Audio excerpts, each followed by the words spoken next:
हम इस चर्चा को जारी रखते हैं और देखिए कला होती है ना, या जब हम कुछ परफॉर्मेंस देते हैं तो सबसे ज़रूरी होता है पेशेंस, और ये आप लोगों ने साबित कर दिया। सर आप, मैं सीधा आपसे मुखातिब होती हूँ। आपने जो अपनी शिक्षा ग्रहण करी वो कॉमर्स विषय से आपने लिया है, कॉमर्स विषय किया, फिर आप पीडब्ल्यूडी में आप निजी सचिव के रूप में रहे, यानी एक निर्माण विभाग में रहे। और अगर बात करें दूसरी तरफ तो शिक्षा आपने वाणिज्य विषय में ली। दोनों ही चीज़ें एक तरह से जहाँ प्रैक्टिकलिटी की बात आ जाती है, क्योंकि वाणिज्य अपने आप में बात होती है कि जहाँ पर हम अंक गणित में चले जाते हैं जी। वहाँ उस विषय या उस यात्रा, वो यात्रा करते करते लेखन जो होता है अपने आप में कला से जुड़ा हुआ क्षेत्र हो गया। तो आप लेखन की यात्रा में कैसे आ गए, कला से कैसे जुड़ गए? दिमाग कह रहा है अंक गणित, वहां पर अंक गणित की बात चल रही है, कैलकुलेशन की बात चल रही है, लेकिन दिल आपको दूसरी तरफ लेकर जा रहा है जो कला की बात करता है। तो वो कैसे हुआ? बहुत रोचक है जी, वो रोचकता ही जानना चाह रहे हैं। रोचक यूँ कि जब मैं स्कूल में पढ़ रहा था जी तो हमारे अध्यापक थे मिस्टर ढोलन राही। जी सिंधी के आज के समय में बहुत जाने माने लेखक हैं। जी उस समय उन्होंने लिखना प्रारंभ किया था जी और मैं शायद 10वीं कक्षा में था, तो उन्होंने एक एकांकी लिखी थी और वो एकांकी लिख करके लेकर के आए थे स्कूल में। हमें सिंधी का विषय पढ़ाते थे वो, जी और 10वीं में तृतीय भाषा के रूप में सिंधी थी मेरे पास में। तो जब स्क्रिप्ट लेकर के आए उन्होंने आकर के मेरे को दी और कहा कि इसको थैले में रख दे। फिर जब जा रहे थे तो बोले जो मैंने कागज़ दिया है ये घर जा करके पढ़ना और कल मैं इस पे तेरे से बात करूँगा। मैं वो कागज़ लेकर के घर पे आ गया। अरबी फारसी सिंधी में थी, उसको पढ़ा और पढ़ करके दूसरे दिन उनसे बात की। मुझे उन्होंने इंटरवल में अपने स्टाफ रूम में बुलाया था, फिर अकेले में ले जा करके बात की। तो बोले इसमें जो स्त्री किरदार है, स्त्री का जो पात्र है वो तेरे को करना है। तो मैं तो एकदम सकपका गया कि मैंने कहा स्त्री पात्र जी मेरे को करना है, क्योंकि हमारे सिंधी में जितना थिएटर होता है उसमें अभी तक महिला पात्र बहुत कम मिलते हैं। जी बहुत ढूंढना पड़ता है, फिर जा करके कहीं महिला पात्र मिलता है। जी तो मैं थोड़ा सक पका करके फिर कहा, मैंने कहा मैं घर पे पूछूंगा उसके बाद में बताऊंगा। बोले घर से क्या पूछना है? मैंने कहा नहीं, मैं घर से पहले पूछूंगा, मम्मी से पूछूंगा, उसके बाद में बताऊंगा आपको। हाँ जी बोले ठीक है, कल फिर पूछ करके फिर आना, फिर बताना। सुबह सुबह प्रार्थना सभा हुई और प्रार्थना सभा से पहले ही उन्होंने मुझे बुला लिया। तूने घर से बात की? तो मैंने कहा पर बात कर ली। हाँ तो फिर पक्का है? मैंने कहा ठीक है, आप कहते हो, मम्मी ने भी कहा है कि सर जी कह रहे हैं तो आप कर लो। जी बड़ा अच्छा लगा जब मैंने वो महिला किरदार किया। उसके बाद में उन्होंने मुझे सिंधी के साथ में हिंदी के नाटक में भी महिला पात्र दिया, जी और उस महिला पात्र को लेकर के 1977 में जी जब लालकृष्ण आडवाणी जी सूचना प्रसारण मंत्री थे, हाँ तो उनके सामने उसी नाटक को प्रस्तुत करने के लिए मैं दिल्ली गया। हाँ तो दिल्ली में नाटक होने वाला था, बीच में इंटरवल हुई थी, तो आडवाणी जी हमारे ग्रीन रूम में आए थे। उनसे चूंकि जल्दी में थे तो सभी कलाकारों से मिलाने का जो क्रम रहता है वो लेकर के आए। तो सभी से पूछ रहे थे परिचय। तो मेरे से पूछा तेरा नाम क्या है? तो मैंने पूछा सुरेश। अच्छा तू लड़का है? तो मैंने कहा हाँ लड़का हूँ। जी तो बोले लेकिन तूने अभिनय बहुत अच्छा किया। तो वहां से वो मेरी यात्रा शुरू हो गई। जी यानी साहित्य का जो कहें बीजारोपण वो उस समय में हो गया। जी फिर बहुत लंबा अंतराल रहा, जीवन में उतार चढ़ाव आते हैं, वो आए। मैं कॉलेज में मतलब स्कूल लेवल तक मैं ड्रामा करता रहा, और दिल्ली हो चाहे अहमदाबाद हो या आदिपुर हो, ऐसे मंचों पर मैंने वहाँ पे अपना अभिनय दिखाया। फिर कॉलेज मैंने जो किया, प्रथम वर्ष किया था, उस समय तो इतनी अकल नहीं थी कि कॉलेज के उसमें फंक्शंस में अपन भाग ले सकें। जी उसके बाद मैं सेकेंड ईयर से प्राइवेट में मैं करने लगा। ग्रेजुएशन मेरी पूरी हो गई थी, ग्रेजुएशन के बाद ही मेरी नौकरी लग गई थी और नौकरी करता रहा। 1996 की बात है। मेरा परिचय जो है सिंधी के और हिंदी के बहुत जाने माने लेखक हैं मिस्टर भगवान अटलानी, जी उनसे परिचय हुआ। जी उनसे परिचय क्या हुआ, मेरे मित्र हैं स्टेट बैंक ऑफ इंडिया में, वो निवृत्त हो गए वहाँ से। मेरी मेरे क्लास फेलो है हमारे सुनील जी भी यहाँ बैठे हैं, सुनील और रोशन। जी हम तीनों अच्छे पक्के दोस्त थे, यानी RSS, पहले रोशन, फिर सुरेश, फिर सुनील, जी। ऐसे तीनों हम एक साथ ही बैठते थे RSS और वो RSS का वो हो गया। वहीं खैर, से गठन हो गया। हाँ, वहाँ से तो गठन हो गया, लेकिन RSS में मैं बाद में जुड़ा, उसको बाद में जी, बताता जी, हूँ मैं। जी, पहले अपन इस साहित्य पे आते हैं। जी, तो वहाँ वो बैंक मेरे ऑफिस के पास था, जी। तो वहाँ से कभी कभार मैं दोपहर के भोजन करने के बाद चाय उनके पास पीने जाता था। भोजन कर लिया, पैदल पैदल चले गए बैंक में, और बैंक में जाके चाय पी। तो वहाँ मिस्टर दयाल परियानी हैं, हाँ वो भी सिंधी समाज से जुड़े हुए, काफ़ी अच्छे, झूलेलाल की सेवा करते हैं मंदिर में। जी। तो उन्होंने कहा, सुरेश आज तेरा एक परिचय बहुत अच्छे व्यक्ति से कराता हूँ। तो मैंने कहा कौन? बोले मिस्टर भगवान अडलानी। मैंने कहा हाँ यार, नाम तो सुना है मैंने भी। तो बोले चलिए मिलते हैं। तो एक दुबला पतला सा आदमी, लंबे से छोटे दुबले से कद पतले। के, हाँ हाँ, छोटे नाक से। लंबी, ऐसे, उनसे परिचय कराया। तो मैं एक बार देख करके उनको कहा, अच्छा ये इतने बड़े लेखक हैं, हाँ कद तो छोटा है, लेकिन भौतिक जितनी होती है, जरूरी नहीं है कि जितनी भौतिकता आपको दिखती है उससे कहीं बाकी की चीज़ें ऊपर होती हैं। बहुत सही बात बहुत है। सही। तो उन्होंने परिचय हुआ, क्या करते हो, कैसे करते हो, बहुत सारी बातें होती रही। अजमेर में सिंधी समाज क्या कर रहा है, कैसे एजुकेशन कहाँ से की, सब बातें होती रही। उनको 1 महीने के बाद में ही राजस्थान सिंधी अकादमी में अध्यक्ष बनाया गया। मैं दूसरी बार जब मिलने गया उनसे, तो मिठाई बंट रही थी, मुझे भी मिठाई खाने का मौका मिला, मैंने भी खाई। मैंने कहा किस बात की? तो बोले पहले मिठाई खाओ, चाय पियो, फिर बताता हूँ। फिर बाद में उन्होंने बताया कि आज राजस्थान सिंधी अकादमी के अध्यक्ष की घोषणा हुई है और वो जिम्मेदारी मुझे मिली है। मैंने कहा बहुत बहुत बधाई, फिर तो एक पीस और खाऊंगा। फिर मैंने दूसरी मिठाई खाई। मैं ऐसे भगवान अडलानी जी के संपर्क में आ गया 1996 में। 96, जी। हाँ, तो वो पहला ही उनका एक अवसर था कि मुझे उन्होंने पहली ही बार में पहचान लिया कि ये आदमी क्या कर सकता है, इसके अंदर और वो मुझे गुण है। जी। राजस्थान सिंधी अकादमी की कार्यकारिणी में सदस्य बनाया। जबकि मेरे से बहुत वरिष्ठ लोग, जिन्होंने साहित्य में बहुत सारा काम किया, मैंने तो कभी उस समय तक एक कागज साहित्य का नहीं लिखा था। जी। हाँ, स्कूल में जो डिबेट कंपटीशन होते थे उसमें भाग लेना, उसमें जो स्कूल की संसद होती है उसमें भाग लेना, ये सब होता रहता था, लेकिन मैंने लिखा कुछ नहीं था। और अचानक से उन्होंने कहा कि अजमेर में एक अपने को एकांकी समारोह करना है और आपको उसका संयोजक बनाया है। ठीक है, व्यवस्थाएं करनी है, कर लूंगा। वो जो बीज पड़ा हुआ था 1978-79 में, 77 में, 77 में। वो उसको थोड़ा सा समय मिल गया स्फुर्त होने का। मैंने कहा नाटक तो मैं भी करूंगा। तो बोले ठीक है, यहाँ मिस्टर रमेश नारवानी नींगर हैं, वो करते हैं, उनके साथ आप एक कर लो। तो उन्होंने मुझे छोटा सा, क्योंकि मैं संयोजक था, बहुत बड़ी जिम्मेदारी होती है संयोजन करना कार्यक्रम का, तो उन्होंने कहा आप इनके साथ जुड़ जाइए। तो मैं उनके साथ जुड़ गया और एक छोटा सा पात्र अभिनीत किया मंच पर, और यहाँ से वो मेरे जीव मंच का जो पौधा था वो स्फुरित हुआ। और मैंने बीकानेर में सुरेश हिंदुस्तानी जी के साथ में कार्यशाला में भाग लिया, और कार्यशाला में ही 8 बच्चों को लेकर के मैंने एक नाटक किशोर लालवानी का अभिनीत करवाया, उनका निर्देशन किया, और वो नाटक हमने राजस्थान में 8 स्थानों पर किया। तो यहाँ से वो शुरू होगी। तो जब नाटक अजमेर में हो रहा था, तो नियमित रूप से उसका प्रेस नोट में बनाता था, और प्रेस नोट बना करके प्रेस में भेजता था। तो उन्होंने मुझे बुलाया एक दिन और कहा कि ये जो तूने कार्यक्रम किया है, इसकी एक रिपोर्ट बना करके और अखबार में भेज दो। तो रिपोर्ट आज, मैंने कहा ये रिपोर्ट आज मुझे नहीं आती है। बोले क्या करना है तेरे को? जो विज्ञप्तियां बनाई है ना वो सारी निकाल, तेरे पास पड़ी है ना कॉपियां? मैंने कहा पड़ी है। बोले उसमें ऊपर का हिस्सा हटा दे, नीचे का हटा दे, बीच वाला लेता जा और ये करता जा, और आखिरी में लिख दे ये ऐसा ऐसा हुआ, जो तूने देखा है उसको सारा का सारा लिख दे। ठीक है, मैं लिख करके उनके पास लेके गया। उन्होंने उसको देखा ही नहीं। अच्छा। मोड़ा, 2 फोटोग्राफ लगाए, 2 फोटोग्राफ लगा करके, और अपनी दराज में से एक लिफाफा निकाला, 5 रुपए की स्टैम्प लगा हुआ, उसमें डाला और बोला ये ला करके पोस्ट कर दे। अच्छा, क्या बात है। मैंने पोस्ट कर दिया। हाँ जी। अब वो पोस्ट करने के बाद उन्होंने किस स्तर पर बात की मुझे नहीं पता, दूसरे इतवार को वो छप गया। और मैं उस दिन, जिस दिन वो छपा, उस दिन मैं ससुराल में था। कोटा में था, और वो राजस्थान पत्रिका में मैंने पढ़ा, तो नीचे पूरा का पूरा जैसा मैंने लिखा था अक्षर से अक्षर आ गया। तो मैंने कहा अच्छा मैं लिख सकता हूँ। क्योंकि पत्रिका ने छापा है, एक राजस्थान पत्रिका प्रसिद्ध है, और नाट्य समारोह हुआ है, उसको उसने जगह दिए। तो मैं प्रफुल्लित हो गया। मैंने कहा ठीक है मैं लिख सकता हूँ। देश की आज़ादी को 50 वर्ष पूरे हो गए थे।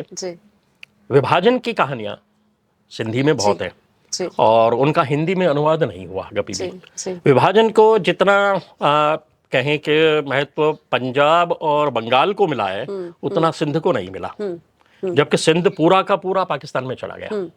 तो मेरे दिल में एक दर्द था, क्योंकि उस दर्द को मैंने देखा, टीस थी कहीं टीस जो आप थी। चाहते थे उस दर्द को मैंने मेरे पिताजी में देखा, दादाजी में देखा और पूरे समाज में देखा। तो मैंने कहा क्यों नहीं इस दर्द को समाज के सामने लाया जाए। तो दिल्ली सिंधी अकादमी की एक पत्रिका छपी थी विभागों करके, मैंने विभाजन, उसमें विभाजन के दर्द की सारी कहानियां थी। मैंने उनको हिंदी में अनुवाद करना प्रारंभ किया और अखबारों में भेजता रहा, वो छपती रही, मैं लिखता रहा। ऐसे मेरा साहित्य का सफर जो कहें वो शुरू हो गया। और पहली मेरी पुस्तक विभाजन की कहानियां नाम से हिंदी अनुवाद ऐसा प्रकाशित हुआ। और फिर वो यात्रा चली। वहाँ से एक लेखक के रूप में आपकी यात्रा शुरू हो गई। क्या बात है। अच्छा, अगर हम बीज रोपण की बात करें, आपकी शुरुआत हुई थी मंच से, एक अभिनेता या अभिनेत्री के तौर पर, मतलब आपने इसमें किरदार अभिनेत्री का महिला का किया था। तो लेखन के क्षेत्र में जब आप जा रहे थे तो कहीं ये नहीं लगा कि मैं अभिनय में क्यों ना जाऊं, क्योंकि अभिनय करना भी कहीं ना कहीं कीड़ा उपज जाता है जैसे आप अभिनय करते हैं, तो आपने उसको निरंतरता या वहां से कंटिन्यूटी क्यों नहीं की? हाँ, नहीं, अभिनय भी मैंने किया जी, और काफी हिंदी और सिंधी के नाटकों में मैंने काम किया। हाँ जी, जी। और जो पहचान है वो एक लेखक के रूप में लेखक में, लेकिन स्थापित तो मैं लेखक के रूप में हुआ, भले ही अभी स्थापित मैं लेखक के रूप में हूँ, लेकिन पहले मैं निर्देशक के रूप में था। जी।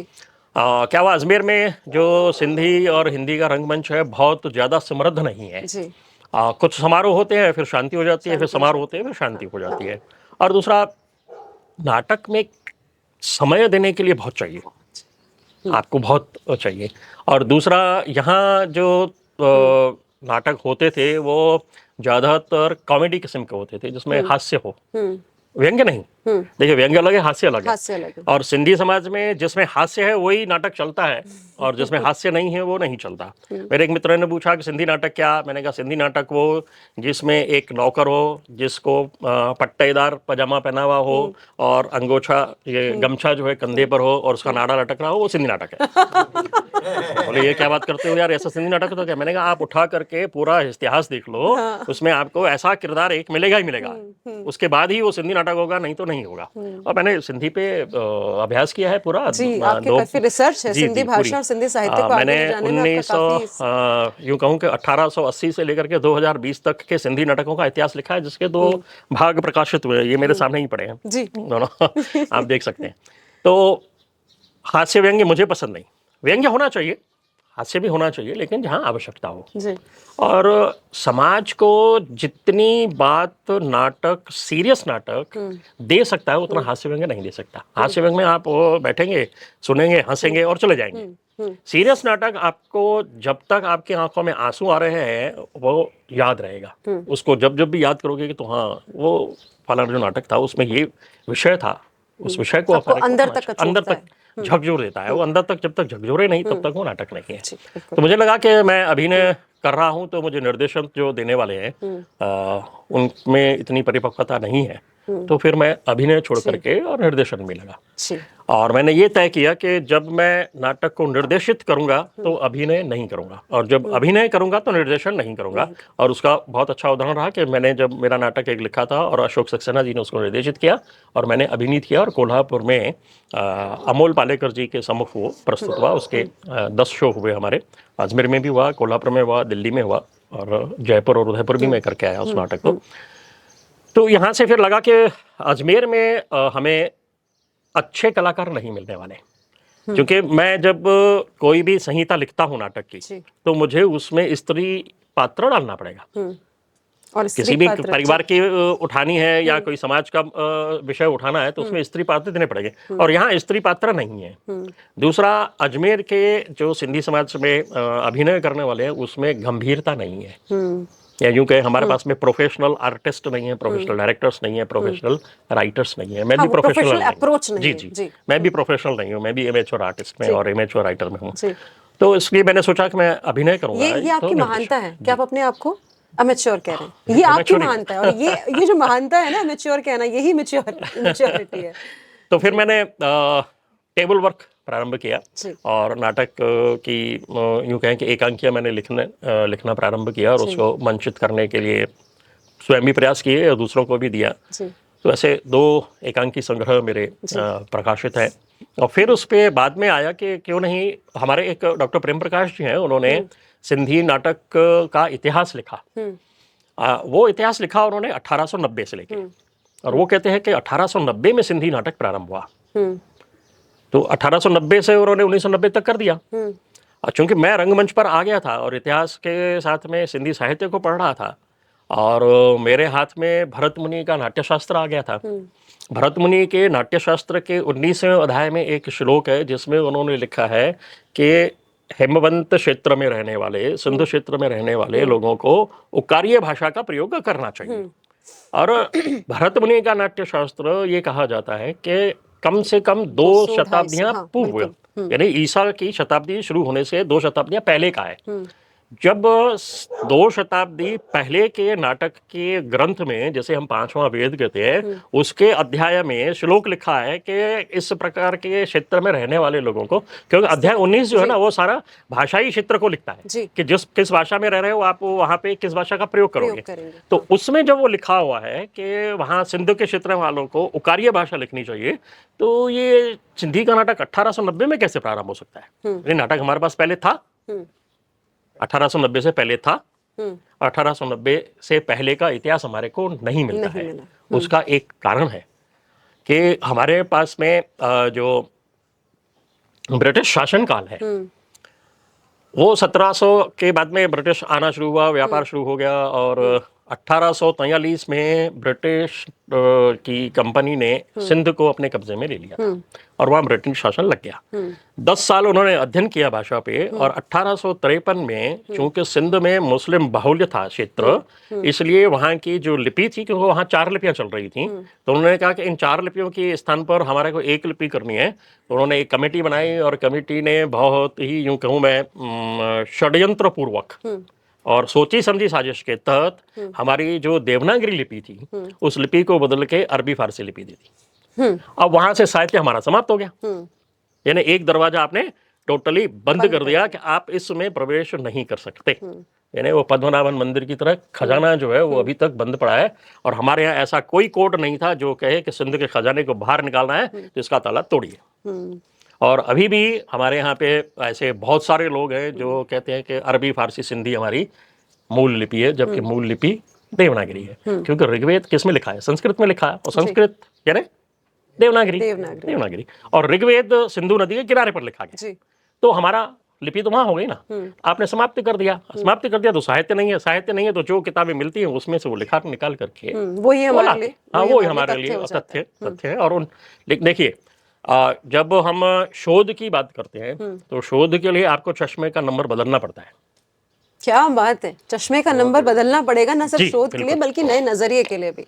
जी, उसमें जब आप नया नजरिया ही क्रिएट करता है, क्रिएट करोगे। बिल्कुल, चीजें वहां पड़ी हुई हैं, आपके पास में पड़ी हुई है, लेकिन वो चीजें निकालने के लिए आपको लगाना पड़ेगा कि इसमें कहना क्या चाहता है। क्योंकि हमारे यहाँ पे कभी भी ऋषियों ने स्पष्ट रूप में नहीं कहा, जो कुछ कहा वो छुपा हुआ हाँ। उस छुपे हुए को आपको निकालना है। उसके गर्भ में क्या है, उस चीज को गूढ़ता के साथ का, उस गूढ़ता को आपको निकालना पड़ेगा। तो शोध ये कहता है। तो आज सिंधी समाज में गूढ़ अध्ययन करने वाले लोगों की आवश्यकता है जो ये चीज निकाल करके ला सकें कि 1853 के पहले हमारे पास में क्या था। क्या बात है सर, लेखन की बात चल रही है, अभी इतनी अच्छी बात चल रही है, गूढ़ता की बात करी हमने, चश्मे के नंबर को बदलने की बात की है, और ये बहुत अच्छी और एक उसको कहते हैं कि समझने वाली बात है। हम ये जब आप बात करते हैं कि नए चरित्र का निर्माण होता है, जब आप लेखन करते हैं तो हम एक अलग दुनिया में, एक अलग ही ऑरे में चले जाते हैं। तो मेरा आपसे एक जिज्ञासा है, एक लेखक के तौर पे, कि जब आप लेखन कर रहे हैं या लेख लिख रहे हैं या एकांकी का आप रचना कर रहे हैं, तो किस तरह से विषय जो हैं वो आप खोजते हैं, या विषय किस तरह से निकालते हैं या तलाशते हैं? क्या बेस रहता है विषयों को तलाशने का? चुनाव किस तरह से करते हैं? क्या होता है कि वो कहते हैं ना, मुसीबतें अपने आप आती हैं, उसको ढूंढना नहीं पड़ता। तो ये विषय जो है ना आपके आसपास में पड़े हुए होते हैं। हाँ। आप जा रहे हैं कहीं हाँ। और जाते जाते आपको कोई लग गया। अब मैं एक आपको बताता हूँ, मैंने एक कहानी लिखी है। किस्सा हाँ, जरूर किस्सा बताएं, बताता कोई हूँ ऐसा मैं। हो क्या हुआ, तो। किसी एक हॉस्पिटल में गया था दवाई लेने के लिए। तो वहाँ एक बुजुर्ग महिला भी बैठी थी। उसको कहते कि ये दवाई दे दो, मेरे को दे दो। तो उसको वो दवाई दे दी और दवाई वाला कहता है कि ये जो अंदर बैठे हुए लोग हैं ना, वो अपने स्टॉक में से निकालते नहीं, ऐसे बुजुर्ग लोगों को परेशान करके यहाँ भेज देते हैं। हाँ। तो मुझे याद आया कि मेरे को भी दांत में दर्द हुआ था हाँ। और प्रतिष्ठित आदमी हूँ, जी। लाइन में क्यों लगूंगा। कोई शक ये नहीं। भावना दिल में थी। और जवाहरलाल नेहरू अस्पताल को पूरा पीडब्ल्यूडी संभालता है और मैं उसमें एक विभाग अध्यक्ष के पास हूँ, तो लाइन में नहीं लगूंगा। लाइन में नहीं लगा, मैं डॉक्टर के पास सीधा गया और उस डॉक्टर ने मेरे को कुर्सी पे बिठाया। बोले 2 मिनट बैठो आप, हाँ। और आपको अभी इलाज करते हैं। हाँ। तो मैंने कहा पता नहीं क्या हुआ है और क्यों मेरे को बिठा रखा है। हाँ। तो वो टेक्नीशियन जो है वो अखबार पढ़ रहा था, डॉक्टर बाहर पर्चियाँ लिख रही थी। डॉक्टर इकलौती थी, उस समय की बात है। थोड़ी देर के बाद में एक बुजुर्ग महिला आई, उसके हाथ में एक शीशी थी, एनेस्थीसिया की जो शीशी होती है, वो बाद में मुझे पता पड़ा वो थी। और उससे शीशी ली, अरे इतनी देर से आई है क्या, दवाई लेने में देर लगती है, इतनी पास में तो दुकान है। उसको डांट करके उसने कहा। उससे शीशी ली, उसमें से इंजेक्शन भरा, मेरे को लगाया, मेरा ट्रीटमेंट किया। बोले वैसे आप पधारो। उसके बाद उस महिला को बिठाया। तो मेरे को वो वाली घटना एकदम से याद आ गई। मैंने कहा यार मैंने भी ऐसा ही किया था, मेरे साथ भी ऐसा ही हुआ। मैंने किसी गरीब की जेब से निकला हुआ रुपया, उसमें से मेरा इलाज हुआ था और मेरा तो उसमें कुछ लगा नहीं, वो झकझोर गया मेरे को। हाँ। और उसमें मैंने एक कहानी लिख डाली। क्या बात। तो ये ऐसे चलते चलते कुछ ना कुछ मिल जाता है आपको। कभी आप समूह में बैठे हैं, समूह में कोई बात निकल गई, तो उस बात में से आप बात निकालते हो और फिर उसको ऐसा नहीं है कि वो विषय आया और मैंने उस पर लिख डाला, उसको काफी पकाता हूँ मैं। हाँ। पका करके फिर उसमें इस विषय पर क्या समाज को संदेश देना चाहिए, क्योंकि साहित्य यानी जो सबका हित करे। सबका हित करे। तो मैं रचना कर रहा हूँ केवल मेरे लिए थोड़ी कर रहा हूँ, मेरे समाज के लिए कर रहा हूँ। मैं जो व्यक्तियों को समाज संदेश देना चाहता हूँ, तो उसको पकाने के बाद मैं कुछ लिखता हूँ और फिर संदेश देता हूँ कि अंत में ऐसा नहीं लगे कि हाँ इसमें संदेश भी दे रहा हूँ मैं। ये भी आप में एक मनोरंजनात्मक तरीके से बिल्कुल एंटरटेनमेंट भी हो जाए और इंफॉर्मेशन भी मिल जाए और समाज जागरूक भी हो अब जाए। मैं वो बता रहा हूँ जो वो महिला, अब वो महिला तो मुझे दिखी नहीं कहीं। हाँ। कि मैं तो मेरा ट्रीटमेंट कराया, मुझे क्यों ऑफिस में पहुंचना था, तो मैं तो ऑफिस आकर के वो पौवा लगा करके ऑफिस में आके बैठ के अपना काम किया। लेकिन उस घटना ने जब वो दूसरी बार मैं जब दवाई लेने गया, उसने मेडिकल वाले ने ये बात की, तो मुझे झकझोरी। अब मैं उस औरत को जानता नहीं था। तो मैंने उस कहानी में अंत किया कि मैं जब बाहर निकला तो मुझे बहुत डर था और मैं बाहर निकला, बैठा और उस महिला का इंतजार किया। महिला जो है वो अकेली थी, विधवा थी, गरीब थी। उसको फिर मैं घर छोड़ करके आया तो देखा घर भी बहुत टूटा फूटा था, उसके घर में कुछ नहीं था। अड़ोस पड़ोस से पूछा तो उन्होंने कहा इसका बेटा है, लेकिन उसके इसको अपने साथ में नहीं रखता, विधवा है, थोड़ा बहुत पेंशन मिलती है तो उससे काम चला लेती है। अब ये सारी घटनाएं समाज को देख करके भी मैंने कहा अब इस महिला ने जो मेरे ऊपर उपकार किया, कैसे उसका उपकार को चुकाना चाहिए। दूसरे दिन मैं, सर्दी है, सर्दियों का मौसम, शॉल घर से लेता हूँ और उसके घर पे पहुँचता हूँ तो ताला लगा हुआ मिलता है। पड़ोस से पूछता हूँ कि क्या हुआ, तो कहे कि उस महिला का बच्चा आया था और बहू आई थी, उसको अपने घर ले गई। मैंने कहा मेरा उद्देश्य सफल हुआ। मैं यही कहने वाला था, मैं उस बुढ़िया से पूछने वाला था कि तेरा परिवार कहाँ है, और मैं उनको समझाऊं कि वो अपने साथ में रखे, क्योंकि बुजुर्ग घर की छाया होते हैं। बिल्कुल सही बात है। तो उनको अपने साथ रखना चाहिए। उद्देश्य सफल हो गया। यहाँ मैं कहना चाह रहा हूँ कि देखिए आप प्रतिष्ठित है, आपके हाथ में सत्ता है, सत्ता का प्रयोग नहीं, दुरुपयोग कर रहे हो आप। ठीक है ना, दुरुपयोग ही किया ना मैंने, उस दुरुपयोग का मैंने संदेश दिया। हाँ, प्रतिष्ठा का दुरुपयोग ही होता है बिल्कुल, आज भी होता है। और समाज की जो कड़ी जो छूट रही है, उसको संदेश आप अपने रचना के माध्यम से देंगे तो अच्छा होगा। ये ऐसे मैंने कहानी बनी थी। समाज के लिए सर, हाँ वही समाज की बात आई। समाज से अक्सर हम ले लेते हैं, हम चाहते हैं कि समाज हमें दे, और ये शायद ये मानवीय प्रकृति है कि हम लेना जानते हैं। प्रकृति हमें दे रही है तो हमें लगा कि हमारा अधिकार हो गया सब पर, तो हम समाज से भी लेने लग गए। आपकी बात करूं, आपके व्यक्तित्व की बात करूं, तो समाज को दे रहे हैं, आपने, चाहे से हम बात करें कि युवाओं को आपने सम्मानित किया जब आप अध्यक्ष पद पर आए, तो आपने सबसे पहले, शायद जहाँ तक मेरी सिर्फ नॉलेज है, आपने सबसे पहले यही काम किया कि आपने जो युवा हैं, जो अच्छा काम कर रहे हैं अपने क्षेत्र में, आपने उनको प्रोत्साहित करने के लिए सम्मान से नवाजा उनको। इसके अलावा जो कला के लिए आप कार्य कर रहे हैं वो भी समाज को दे रहे हैं। तो इसकी प्रेरणा कहाँ से आई आपके पास में? ठीक है, बचपन से परवरिश होती है, वो एक अलग बात है, संस्कार मिलते हैं, लेकिन क्या कहीं, जैसा भी आपने किस्सा सुनाया कि वहाँ से आपको एक कहानी की प्रेरणा मिली, समाज के लिए कुछ करना है, इसकी प्रेरणा कहाँ से आपको आई? परिवार से तो प्रथमतया मिलती है, क्योंकि किसी भी बच्चे का जो पहली पाठशाला है वो घर है, उस परिवार से ही मिलती है। उसके बाद मैं जो श्रेय दूंगा वो राष्ट्रीय स्वयंसेवक संघ को दूंगा, कि मैं राष्ट्रीय स्वयंसेवक संघ का जब स्वयंसेवक बना तो मेरी आयु करीबन 29 वर्ष थी और मैं शासकीय सेवा में था जी। उसके रहते हुए मैंने की। अच्छा, वो भी बड़ा लंबा और मज़ेदार किस्सा है जी। हरीश जामनानी जी हमारे यहाँ थे विधायक, उनको टिकट मिला था जी। तो वो किसी बहाने उनसे परिचय आ गया था मेरा। तो जब उनको टिकट मिला तो वो मुझे घर से लेने आए।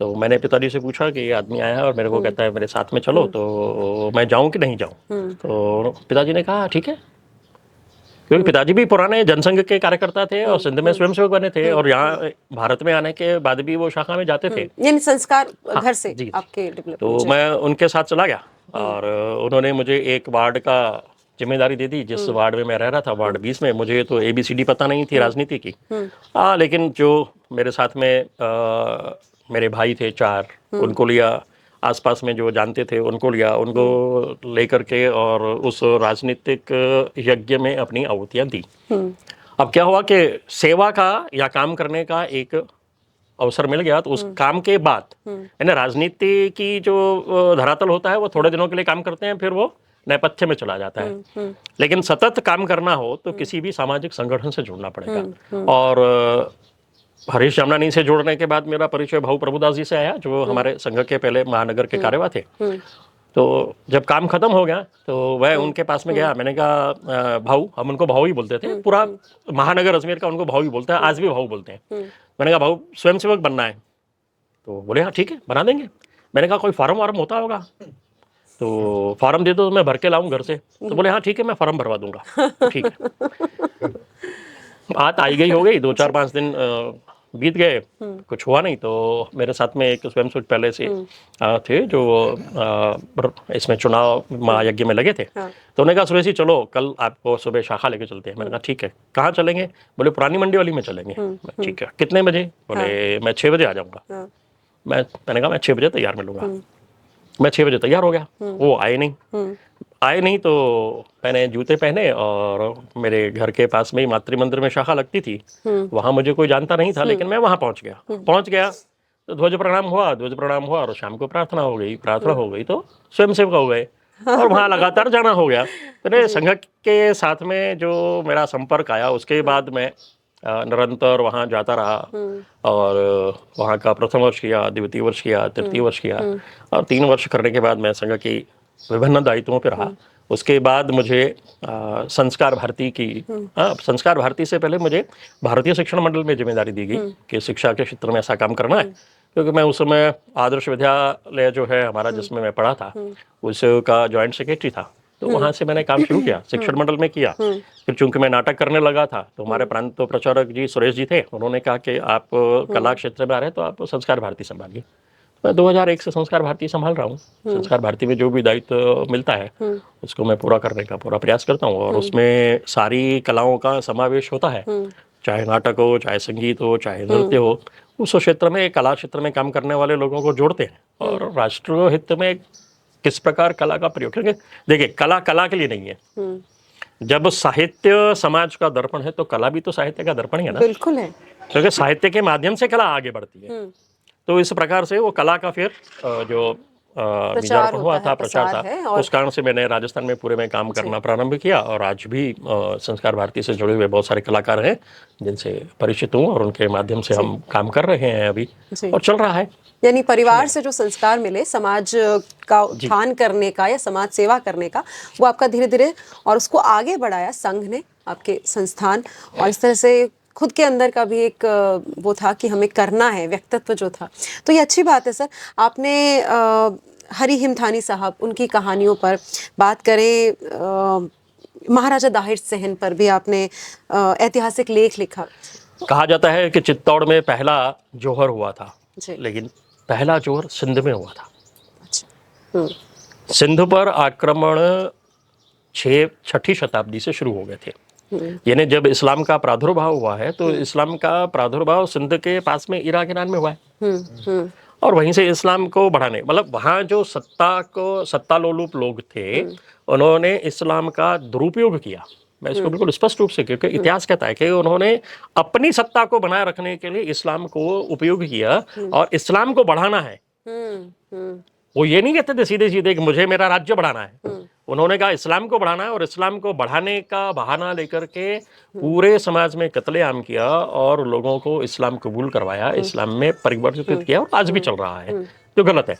तो उस इस्लाम को रोकने के लिए महाराजा दाहिर ने अपनी पूरी ताकत लगा दी थी। और उनको जो सत्ता में जो कहें उनके पिताजी से, उनके चाचा जी से जो कुछ मिला था, वो बहुत अच्छा शासन नहीं मिला था।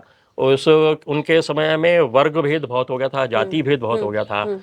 उनके पिताजी ने लोहाना, जाट और गुजर, उनको यूँ कहे कि जो क्षत्रियता के काम करने वाले थे उनसे पदच्युत कर दिया था, उनको हटा दिया था। और ब्राह्मण और बौद्ध ऐसे बहुत बढ़ रहे थे। ऐसा उनको एक विकृत रूप से समाज और शासन मिला था। उसको उन्होंने बिल्कुल एक सूत्र में बांध करके लाने का प्रयास किया। तो एक सूत्र में बांधने का जो गुण है उनका, एक वो गुण अपने में आना चाहिए कि किस प्रकार समाज के विभिन्न वर्गों को हम आपस में जोड़ सकते हैं, और जिनको जो अधिकार थे उनको अधिकार देने चाहिए, क्योंकि वो अधिकार होंगे ना तभी तो समाज आगे बढ़ेगा ना, नहीं तो नहीं बढ़ेगा। तो उस महाराजा दाहिर में वो गुण था। और फिर मेरा देश केवल मेरा नहीं है, पूरे समाज का है, तो समाज को जागृत करना। उन्होंने, उनकी दोनों बेटियों ने पूरे समाज को जागृत किया और सिंध के लिए लड़ने के लिए प्रेरित किया। तो ऐसी प्रेरणा कि पूरे देश के लिए लड़ते रहिए, देश पहले है, हम बाद में है, वो वाला गुण हमारे में आना चाहिए। बात करूं हरी हिमथानी जी की, तो हरी हिमथानी जी हमारे सिंधी साहित्य के उपन्यास और कहानियों के बड़े सितारे हैं। बड़े शांत प्रकृति के, किसी भी राजनीति में वो नहीं उलझते थे। मुझे पुरस्कार चाहिए नहीं चाहिए, क्योंकि लेखक यानी पुरस्कार पहले प्राप्त होना चाहिए, मैं लिखूं चाहे नहीं लिखूं, प्रकाशित हो चाहे नहीं हो, लेकिन वो साधना करते थे। साधना में प्रतिफल देर से मिलता है, लेकिन अच्छा मिलता है। तो साधनारत रहिए। मतलब किसी भी कलाकार को, किसी भी साहित्यकार को अपने जो उन्होंने उद्देश्य बनाया है उसके लिए आप आगे बढ़ते रहिए, करते रहिए। कभी ना कभी वो बैठे हैं कि कभी ना कभी तो लहर आएगी आएगी। बिल्कुल आप समुद्र के किनारे खड़े रहिए, क्योंकि समुद्र के किनारे पर जब ज्वार भाटा आता है, ज्वार भाटा तब आता है जब चंद्रमा की कलाएं बढ़ती हैं। और चंद्रमा की कलाएं 15 दिन तो बढ़ती ही बढ़ती हैं। उन 15 दिनों में पूर्णिमा आएगी, और पूर्णिमा में जब छलकता हुआ सागर आपके पैरों में आएगा तो दुनिया आपके पैरों में अपने आप होगी। क्या बात, बहुत बढ़िया, बहुत ही अच्छी बात कही है। और इस बात से मुझे याद आ रही है, देखिए बतियन की गली खुद इनके द्वार पर आ गया है।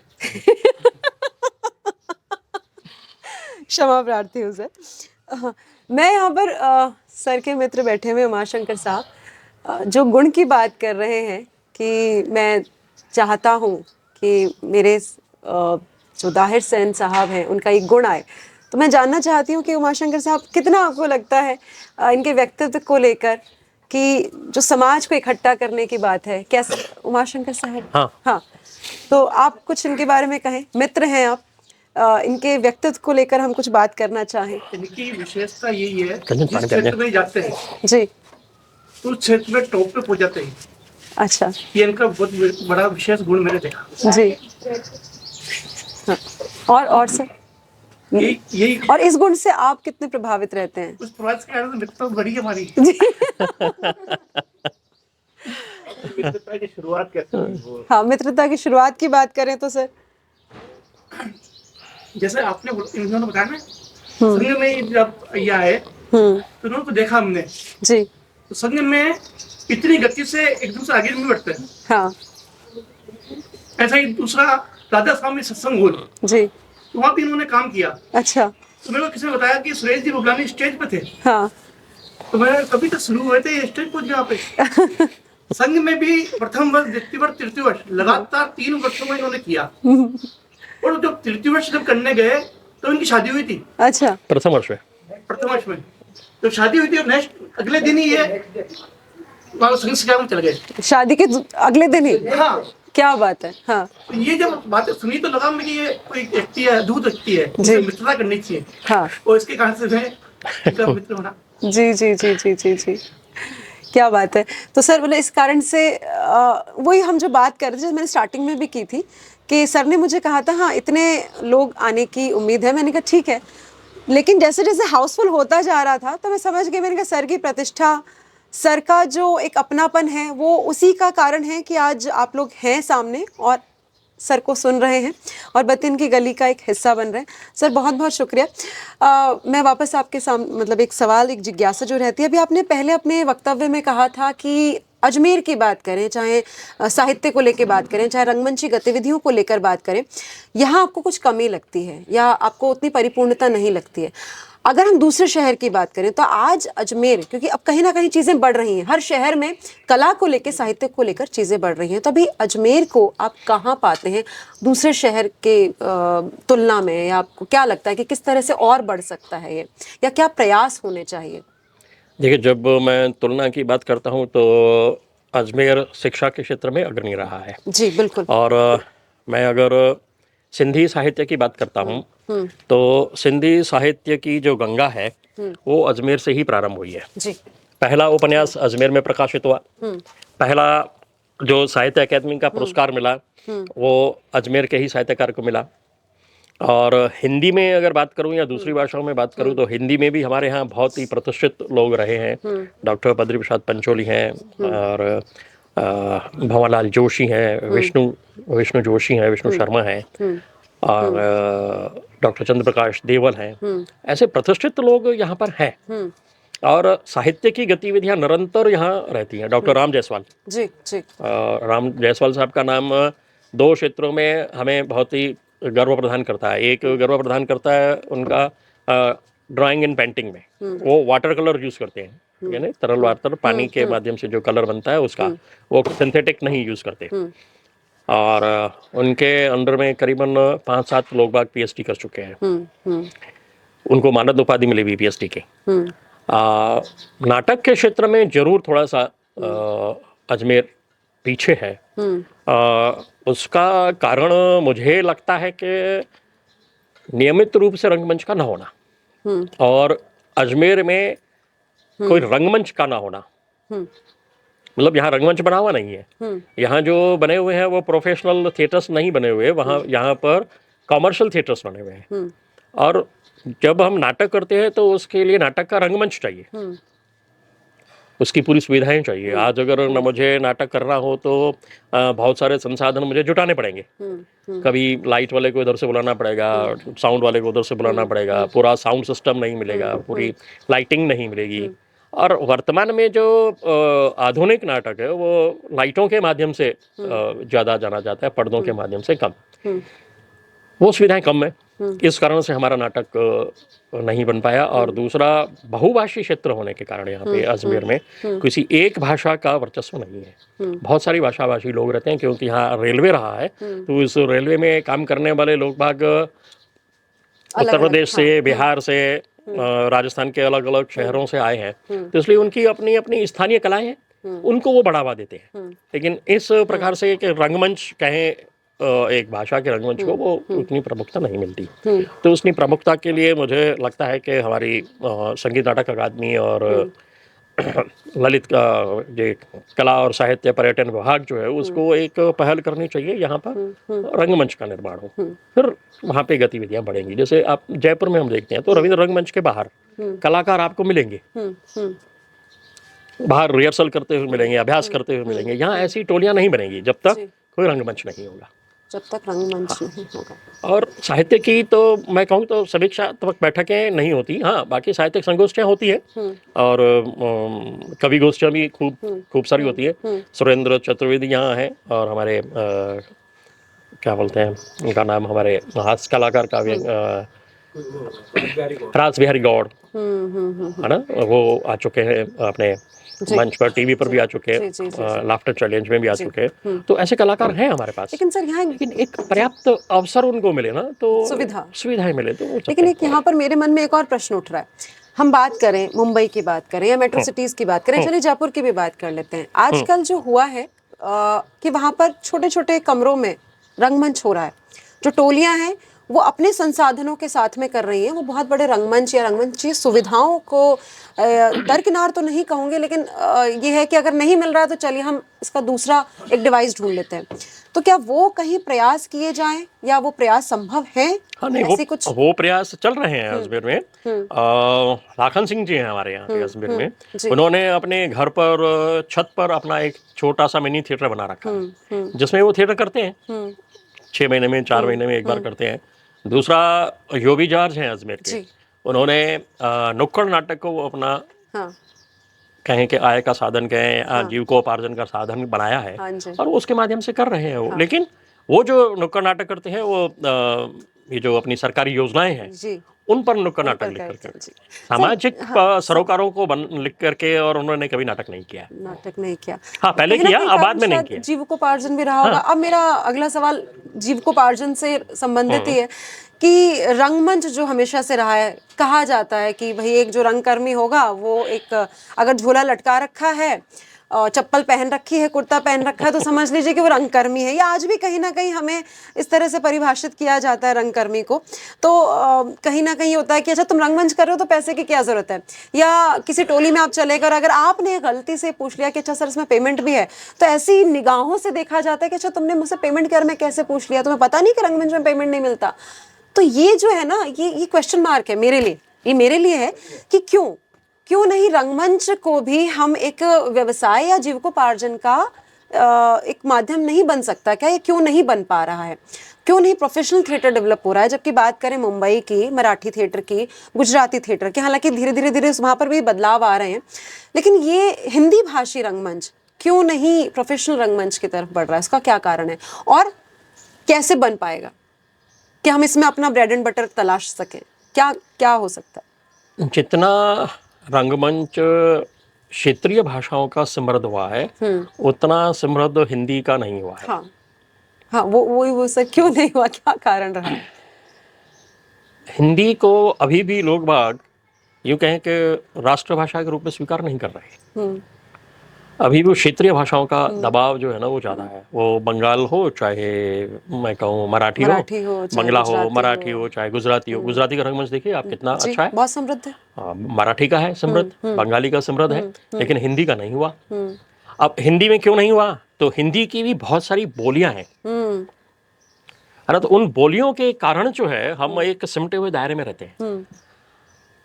मैं यहाँ स्पष्ट करना चाहूँ कि बोली और भाषा अलग है। जब किसी बोली का व्याकरण बनता है तो भाषा बनती है। हिंदी भी धीरे धीरे एक यूं कहें कि सोपान पार करती हुई एक भाषा के रूप में स्वीकार हुई है, तो उसका व्याकरण बना।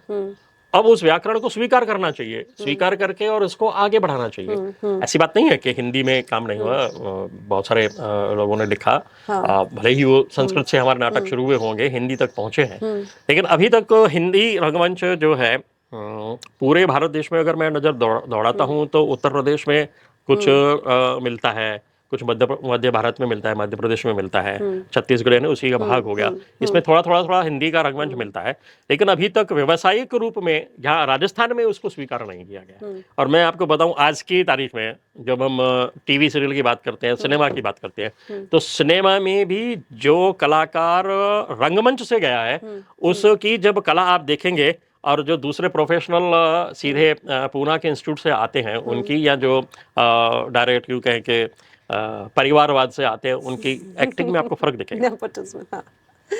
बिल्कुल दिखेगा आपको, बिल्कुल। वो चाहे शबाना आजमी हो, चाहे नसरुद्दीन शाह हो, चाहे पृथ्वीराज कपूर हो, है ना, उनकी एक्टिंग आपको एक लाइन में दिखेगी। हाँ, इसने यहाँ पर जो हाथ का प्रयोग किया बाकायदा शास्त्रीय उपयोग किया है उसने। उसने जो यहाँ पद विन्यास लिया वो बहुत अच्छा था, है ना। हालांकि पद विन्यास की बात अभी पिक्चरों के लिए करना तो बहुत बड़ी बात हो जाएगी, वहाँ तो क्या कहते हैं कि टेक्निक के माध्यम से बहुत बड़ी वहाँ पे चीजें हो विन्यास जाती है। अपग्रेड हो गए ना सर, वहाँ विन्यास विन्यास अपग्रेड हो अपग्रेड हो गया। गया। वो विन्यास मतलब जो है ऊपर आपके सिर तक जाना चाहिए। एक मतलब पाँव उठा करके सीधा सीधा यूं कहें कि खलनायक के सिर तक जाना चाहिए आपका, जी इधर दूसरा विलेन तक जाना चाहिए, मतलब विन्यास पूरा होता है। जी लेकिन उसकी तकनीक बदल गई है। जी जी तो जी बढ़ेगा, जी, धीरे धीरे यकीनन बढ़ेगा। आएगा, कहीं ना हाँ, कहीं युवाओं में आएगा। थोड़ा थोड़ा आ रहा आ है। रहा है। मुझे ध्यान है, एक दुर्गा जी थी मेरे साथ में ही, या अजमेर में ही जी, हिंदी का नाटक एनएसडी करती गई थी। थी फिर जी, हाँ एनएसडी गई, जी एनएसडी के बाद उन्होंने फिल्मों में भी अच्छा काम जी किया, हाँ और अच्छा काम किया। और हमारे सिंधी के थिएटर में देखें तो जी गोविंद असरानी असरानी हाँ, साहब, असरानी साहब। मैकमोहन, ये इन्होंने अच्छा काम किया। ये भी रंगमंच से जुड़ करके फिर फिल्म में गए। जी जी तो बिल्कुल बिल्कुल। कोई आपको केजी क्लास तो पास करनी पड़ेगी, उसके बाद ही आपको ग्रेजुएशन की डिग्री मिलेगी। हाँ, तो यकीनन कहीं बिना ना कहीं केजी किए हुए आप अगर ग्रेजुएशन डिग्री सीधे लोगे तो फिर उसका फर्क दिखेगा। मतलब व्यवसायीकरण धीरे धीरे धीरे धीरे आएगा आएगा आएगा। भाषा की बात चल रही है सर, तो अभिव्यक्ति की बात करें, आपके करीब सिंधी भी है और हिंदी भाषा भी है, लेकिन अभिव्यक्ति की बात करें तो कौन सी भाषा में आप सबसे ज्यादा एक कंफर्टेबल या कंफर्ट महसूस करते हैं? किस भाषा में, हिंदी या हिंदी? और सिंधी मेरी मातृभाषा है, जी और हिंदी मेरी मौसी है। जी मौसी का प्यार बहुत ज्यादा होता है, माँ से ज्यादा मिलता है ना। मैं दोनों में ही कंफर्टेबल हूँ। जी आप दोनों में लिखवा दें हाँ तो मैं जी लिख सकता हूँ। जी, आपने हैमलेट जो लिखा है जी, उसका अनुवाद लिप्यांतरण किया है मैंने लिप्यांतरण किया हैमलेट आपने का, जी, और बहुत सारी कहानियों का भी मैंने लिप्यांतरण भी किया है और अनुवाद भी किया है। अनुवाद भी किया। हाँ दोनों में समानता के साथ में काम करता हूँ। जी, यहाँ सर की अर्धांगिनी बैठी हुई है, तो मैं मैडम से जानना चाहूँगी, सर इतना ज़्यादा बिजी रहते हैं भाई, जब जॉब में यकीनन भाई आपके वर्किंग आवर्स रहते हैं, उसके बाद आप लेखन के क्षेत्र में, फिर रंगमंच के गतिविधियों से भी आप जुड़े रहे, समाज की गतिविधियों से आप जुड़े रहे, तो इसमें आपको कितना समय दे पाते थे सर? आपके साथ कितना न्याय हो पाता था? जितना दे पाते बहुत है। ये डायलॉग इन्होंने इस प्रोग्राम के शुरू होने से पहले दिया था आपको? पूछ लीजिए। नहीं, वो तो निर्देशक हैं और लेखक भी है, लेखक और निर्देशक। यहाँ अभी पता ही नहीं था, आप मेरे से भी तो कैसे सामंजस्य कैसे बिठाते थे सर पहले और अब सारी चीजें? आपसे सूझबूझ जी आपसे सूझबूझ और एक दूसरे को समय दे देते हैं, जी भी निकाल जी लेते जी। हैं। कभी कुछ ऐसा हुआ कि आपको गुस्सा आ गया, भाई देखो पड़ोस में तो इतना समय देते हैं, वो उनके घर वाले तो ये इतना समय उदाहरण मैंने देते कभी हैं, नहीं दिया, आप इनसे पूछ सकती हैं। एक दिन तो ऐसा हो कभी सर, लीजिए, पहले ऐसा नहीं मैं सर से भी पूछ रही हूँ, सर भी सामने बैठ, इसीलिए तो सर के सामने पूछ रही हूँ, कभी ऐसा हुआ हो सर आए ऑफिस से या अपनी दूसरी गतिविधियों से, गेट जैसे आपने खोला, हाथ में बेलन हो, बोले आज बहुत हो गया, चलो फिल्म दिखाने लेके चलो, ऐसा कभी कोई किस्सा? साथ ही वापस लौटते थे। डायलॉग वाली कोई बात ही नहीं थी, जी क्योंकि मैं भी नहीं, कभी भी हूँ। जी जी जी बिल्कुल बिल्कुल। तो कभी यहाँ पर जैसे मित्रगण बैठे हैं या सामाजिक लोग बैठे मेरा हैं? छोटा भाई भी है, सुनील जी मेरे स्कूल के मित्र हैं। ये मेरे 2 स्टूडेंट्स हैं, प्रकाश और राहुल। ब्रदर भी ये मेरे साथ नाटक किए हुए हैं, ललित जी। जी और अविनाश जी बैठे हैं, वो मेरे साथ ऑफिस में थे। और बाकी जो संस्कार भारती में लोग बाग काम करते हैं मेरे साथ बैठे हैं। आप स्वतंत्र हैं किसी से भी कुछ भी पूछने के लिए। हाँ, मैंने निर्देशन किसी को नहीं दिया है, स्क्रिप्ट भी मैंने नहीं लिखी है। जी नहीं, बहुत ही अच्छी बात है। सर का व्यवहार या सर का जो नेचर है वो अपने आप में ही इतना अच्छा है कि सर की स्माइल से ही मुझे लगता है सब मंत्रमुग्ध हो जाते हैं, और कहीं ना कहीं मैडम आप पर भी यही आकर्षण छाया हुआ है। कैसे सर आप लोग की जब विवाह हुआ होगा या जब था, तो कौन सी सबसे अच्छी बात आपको सर की लगी कि ये बात मुझे अपने जीवन में उतारनी है? जैसे हर जीवन साथी का होता है कि ये बात इसमें सबसे अच्छी है, चाहे दूसरी चीज़ों के लिए आप सोचें कि चलिए, कौन सी सबसे अच्छी बात आपको सर की लगी हमेशा? सबकी चिंता करते हैं और हर किसी का काम बहुत जिम्मेदारी के साथ। क्या बात है सर, बहुत बढ़िया बहुत बढ़िया। देखिए सर के चेहरे पर के स्माइल आई है, थैंक गॉड मेरी लाज रख ली। जी जी, आप कुछ कह रहे हैं? आज आपकी सियार खुल रही है। जी जी जी जी जी। मैं भाई साहब से जानना चाहूंगी, कभी ऐसा रहा कि घर में कभी कोई कुछ काम है ना, घर के कुछ काम होते हैं और ये अपनी सामाजिक गतिविधियों में या रंगमंचीय गतिविधियां लेखन में लगे हुए हैं और लगा कि भाई अब तो घर में समय दे दो, कभी ऐसा हुआ? सबसे महत्वपूर्ण बात है कि समाज में तभी सक्सेसफुल हो सकता है जब वो आदमी परिवार में सक्सेसफुल हो। क्या बात है सर, सही। भैया पहले समाज के अंदर जब भी जाते हैं तो पहले परिवार के अंदर उसका उदाहरण सेट करके जाते हैं कि अपन को समाज के अंदर ऐसे ही करना है और यही मेरी प्रेरणा है। तो घर का काम निपटाने के बाद उसी के अंदर से समय के अंदर उन्होंने इतनी उपलब्धि प्राप्त की।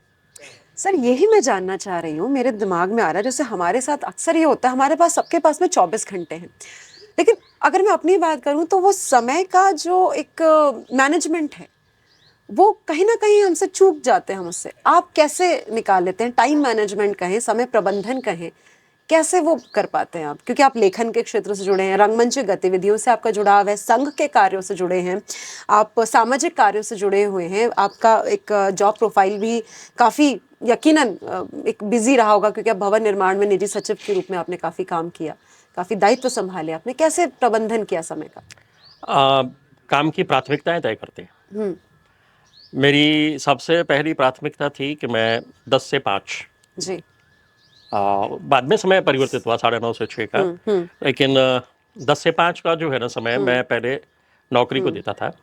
उसके बाद जो समय बचता है, उसके पहले जो समय बचता है, उसका नियोजन मैंने किया जी। और ईश्वर की कृपा है कि मैं उसमें सफल रहा हूँ। जो भी समय मिला उस समय को, जो प्राथमिकता रही, मैंने उसको पूरा किया। यदि मुझे लगता है कि मेरे घर में ये काम है तो छुट्टी लेकर के घर का काम किया। मेरे को लगता है कि नहीं, मैंने ये कमिटमेंट किया है और मुझे साहित्य में पूरा करके देना है, तो मैंने ऑफिस से छुट्टी ली, घर पे बैठे और उस काम को पूरा किया। ठीक। पहले प्राथमिकताएं तय करनी पड़ेगी, बिना प्राथमिकताएं तय किए आप काम नहीं कर सकते। क्या बात है सर। क्या कभी ऐसा लगा आपको कि जैसे सिंधी भाषा में आप लिखते हैं, सिंधी साहित्य में आपका कार्य चल रहा है निरंतर रूप से, ज़्यादा से ज़्यादा युवाओं को हम इस ओर बढ़ाएं कि सिंधी भाषा के लिए, सिंधी साहित्य के लिए वो जागरूक हो या उसके लिए प्रेरित हो, तो किस तरह से प्रयास आपके द्वारा किए गए या किए जा रहे हैं?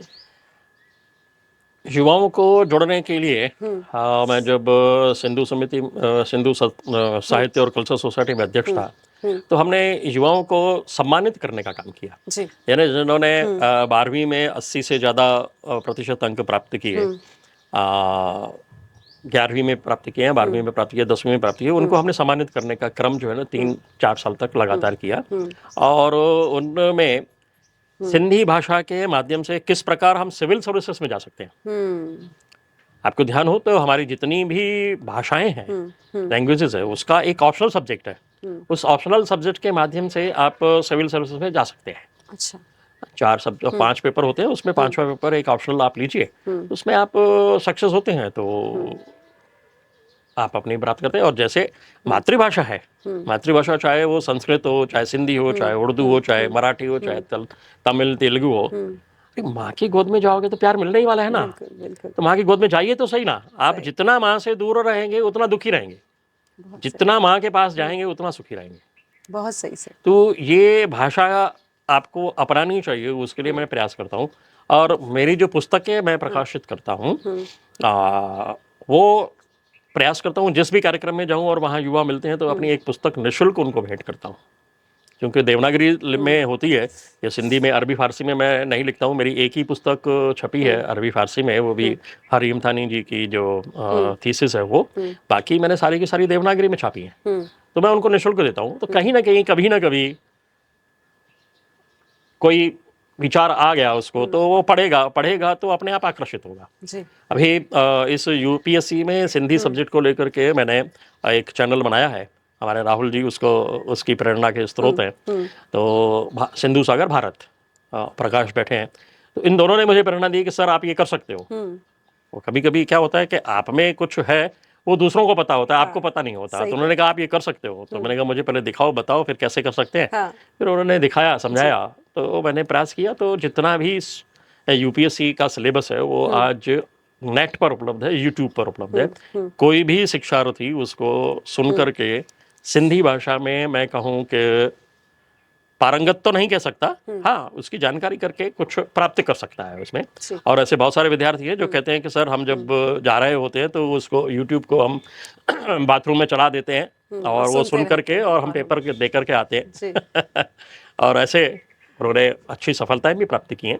जी तो ये ऐसे प्रेरणा देने का जी, काम अभी सिलेबस मानव की संस्था बात का। आई सर, जी और शिक्षा की बात आई, तो बस मैं अंत में ये सवाल पूछकर मैं हमारी ऑडियंस तक जाना चाहूंगी बाद में। आपने माध्यमिक शिक्षा बोर्ड राजस्थान के लिए भी आपके जो कई लेख हैं वो सिलेबस में चलते हैं। शिक्षा की बात करूं तो अभी नई जो पॉलिसी भी आई है एजुकेशन, New education ना, हाँ, नेशनल एजुकेशन पॉलिसी, उसके तहत भी कहा गया है कि कला को आगे बढ़ाएं। लेकिन अगर हम बात करें सनातन धर्म की, तो शिक्षा से कैसे हम सनातन धर्म को वापस से हम सनातनी हो, क्योंकि पाश्चात्य संस्कृति ने हमारे ऊपर इतने हावी हो गए हैं, हमारे ऊपर इतना हावी हो गया है कि हम अपने सनातन धर्म, अपने सनातन संस्कृति को भूलते जा रहे हैं। तो शिक्षा किस तरह से हमें पुनः अपनी जड़ों से जोड़ सकती है? मैकाले की पद्धति तो छोड़नी पड़ेगी। उस पद्धति को छोड़ने के बाद ही शिक्षा का उद्धार हो सकता है। हाँ, जब मैं मैकाले पद्धति को छोड़ने की बात करता हूँ तो मैं यूं कहूँ कि बिल्कुल बहुत ही पुराने विचारों का हूँ और गुरुकुल की व्यवस्था होनी चाहिए, होनी चाहिए। हाँ, गुरुकुल का स्वरूप बदल सकता है कि वहाँ पर झोपड़ी नहीं होगी, हाँ वहाँ पर मिट्टी का लेपा लगा हुआ जमीन नहीं होगी, जी वहाँ भी कुर्सी होगी, वहाँ पर टेबल भी होगी, लेकिन उसका काम जो है ना सारा का सारा अध्यापकों को करना पड़ेगा। जी। अध्यापक को स्वयं को पहले गुरु बनाना पड़ेगा। देखिए, अध्यापक में और गुरु में फर्क है। बिल्कुल है। अध्यापक सूचनाएं प्राप्त करता है और जो सूचनाएं प्राप्त की वो ऐसी की ऐसी प्रेषित कर देता है, उसमें शोधन संशोधन कुछ भी नहीं करता। गुरु ज्ञान प्राप्त करता है और ज्ञान प्राप्त करने के लिए स्वयं पहले साधना करनी पड़ती है, तब ज्ञान मिलता है। तो पहले उसको पढ़िए, गुनिए और उसके बाद शिक्षार्थियों को दीजिए, तो शिक्षार्थी अर्जुन भी बनेगा, कर्ण भी बनेगा, नकुल भी बनेगा, सहदेव भी बनेगा, भीष्म भी बनेगा, ऐसे बनेंगे। लेकिन पहले अध्यापकों को मेहनत करनी पड़ेगी और आज की पीढ़ी में अध्यापक मेहनत करता है तो हमारी जो नेशनल एजुकेशन पॉलिसी अभी 2020 की आई है और उसमें कला को प्राथमिकता दी गई है, तो उसके माध्यम से पुनः हम हमारी जड़ों तक पहुंच सकेंगे। क्योंकि देखिए, कला जो है ना कभी भी प्रदर्शन का माध्यम नहीं रही हमारे यहाँ पे। आप किसी भी कला को उठा करके देख लीजिए, उसमें अध्यात्म है। मैं ललित कला में अगर ड्राइंग पेंटिंग की बात करूं तो ड्राइंग को किसी भी प्रारंभ करने के लिए आपको बिंदु बनाना पड़ेगा और बिंदु से रेखा बनानी पड़ेगी, उस रेखा से फिर वृत्त, आयत, जो भी आकार देना है वो देना पड़ेगा। लेकिन बिंदु बनाने के लिए आपने क्या किया, उस स्थान पर ध्यान लगाया, उस स्थान पे ध्यान लगाया, तो वो ध्यान सीधा का सीधा आपको अपनी आत्मा से जोड़ता है। ये ललित कला की बात हो गई। आ जाइए संगीत पे। संगीत में आप जब आलाप लगाते हैं तो कहते हैं यार क्या है यार ये आलाप लगा रहा है, क्या गधे की तरह भाई भाई कर रहा है। वो गधे की तरह भाई भाई नहीं कर रहा है, वो स्वयं को जागृत कर रहा है भाई। उसकी कुंडलिनी जागरण का काम कर रहा है वो। उसकी कुंडलिनी अगर जागृत हो गई तो परिवार की हो जाएगी, परिवार की हो गई तो मोहल्ले की हो जाएगी, मोहल्ले की हो गई तो समाज की हो जाएगी और समाज से ही देश और राष्ट्र बनता है। तो एक एक कला ले लीजिए, चाहे वो चित्रकला हो, चाहे हमारी संगीत हो, नाटक हो, नृत्य हो, लोक कला हो। यहाँ लोक कला को मैं बहुत महत्वपूर्ण मानता हूँ। जिन्होंने लोक में काम किया है ना, उन्होंने बहुत मेहनत करी है, तभी जाकर के उन्होंने प्राप्त किया है और आपको दिया है। तो उससे उसके माध्यम से होगा। तो जब हम कलाओं में महत्व दिया है तो विशेष रूप से उसी को ध्यान में रख करके दिया है कि इसके माध्यम से हम एक अच्छे समाज की निर्माण कर सकते हैं और उस अच्छे समाज का निर्माण हो गया तो अपने आप शिक्षा की व्यवस्था पूरी हो जाएगी और फिर लोग बाग ये नहीं कहेंगे कि मैं बेरोजगार हूँ, मेरे को सरकारी नौकरी चाहिए। वो सरकारी नौकरी की बजाय स्वयं का व्यवसाय करना प्रारंभ करेगा। हमारे सिंधी में एक कहावत है, उत्तम खेती, मध्यम व्यापार, नीच नौकरी। यानी जो नौकरी है उसको सबसे निम्न स्तर पर रखा गया है और खेती को हमने उत्तम दर्जा दिया है और व्यापार को हमने मध्यम दर्जा दिया है। तो खेती के माध्यम से हम कितनों को पेट पालन हो सकता है, उसका आजीविका खर्च चल रहा है। वो तो ये वापस हमें जाना पड़ेगा क्योंकि देखिए अभी और जो आ रहे हैं साहित्य में मुझे हाँ नहीं जी जो साहित्य में चल रहा है ना, एक प्रगतिशील विचारधारा, फिर हमारी क्या कहते हैं कि आधुनिक विचारधारा, फिर उत्तर आधुनिकता के आगे का। तो ये उत्तर आधुनिकता क्या है? हम्म उत्तर आधुनिकता को जब आप पढ़ते हैं तो उसमें उत्तर आधुनिकता में आपको जड़ों की तलाश है। हम्म यानी आधुनिकता से हम बोर हो गए, उससे हम बाहर निकलना चाहते हैं, तो ढूंढना चाहते हैं कि क्या है, क्योंकि मनुष्य जो है ना वो खोजना चाहता है, खोज की प्रवृत्ति है उसकी। तो खोजने की प्रवृत्ति उसको और प्रेरणा देती है कि और क्या और क्या और क्या। तो और कहते हैं यार मैं थक गया, मेरे को ना थोड़ा आराम चाहिए। तो आराम कहाँ मिलेगा? पेड़ की छाया में मिलेगा। और पेड़ की छाया कहाँ होगी? जब जड़ों के पास में आप बैठोगे। और आज आप स्कूल देखिए तो कितनी वो हरे भरे और आच्छादित होते हैं। जी तो वहाँ अगर वापस हम शिक्षा अपनी मिलती है जड़ों की तो बढ़ तरफ जाते हैं। बिल्कुल। बढ़ जाएं और बढ़ रहे हैं बढ़ कहीं ना रहे हैं, कहीं, ये हाँ। अच्छी बात है। और यहाँ पर सर की कोई कहानी है जिसका वाचन उमाशंकर साहब तिलक जी करेंगे। तिलक जी करने वाले हैं। अभी जो कहानी का हमारे तिलक भाई वाचन करने वाले हैं वो बबलानी सर की ही लिखी हुई कहानियां हैं, जिनका जो रूपांतरण किया है, अनुवाद किया है, वो कंचन मैम ने किया है। सर की अर्धांगिनी, सर की जीवन साथी, और बहुत ही सुंदर तरीके से किया है उन्होंने। तो उनका वाचन अभी सर कर रहे हैं, हम वो सुनते हैं। जी सर। सुरेश बबलानी जी की कहानी उम्मीद, जिसका मैं वाचन करने जा रहा हूँ। घंटी बजाने के कुछ देर बाद ही दरवाज़ा नहीं खुला तो रतनलाल ने एक बार फिर घंटी का बटन दबाया। फिर भी दरवाज़ा नहीं खुलने पर उसने लगातार 2-3 बार घंटी बजाई। लगातार घंटी की आवाज़ पर अंदर से आवाज़ आई, कौन है? मैं हूँ रतनलाल, उसने जवाब दिया। मैं हूँ की आवाज़ सुनते ही अंदर से एक लड़की ने दौड़कर दरवाज़ा खोला। दरवाज़ा खोलते ही लड़की रतनलाल के गले से लग गई। रतनलाल ने उसके सिर पर हाथ फेरते हुए कहा, बेटा बिपाशा क्या हो गया?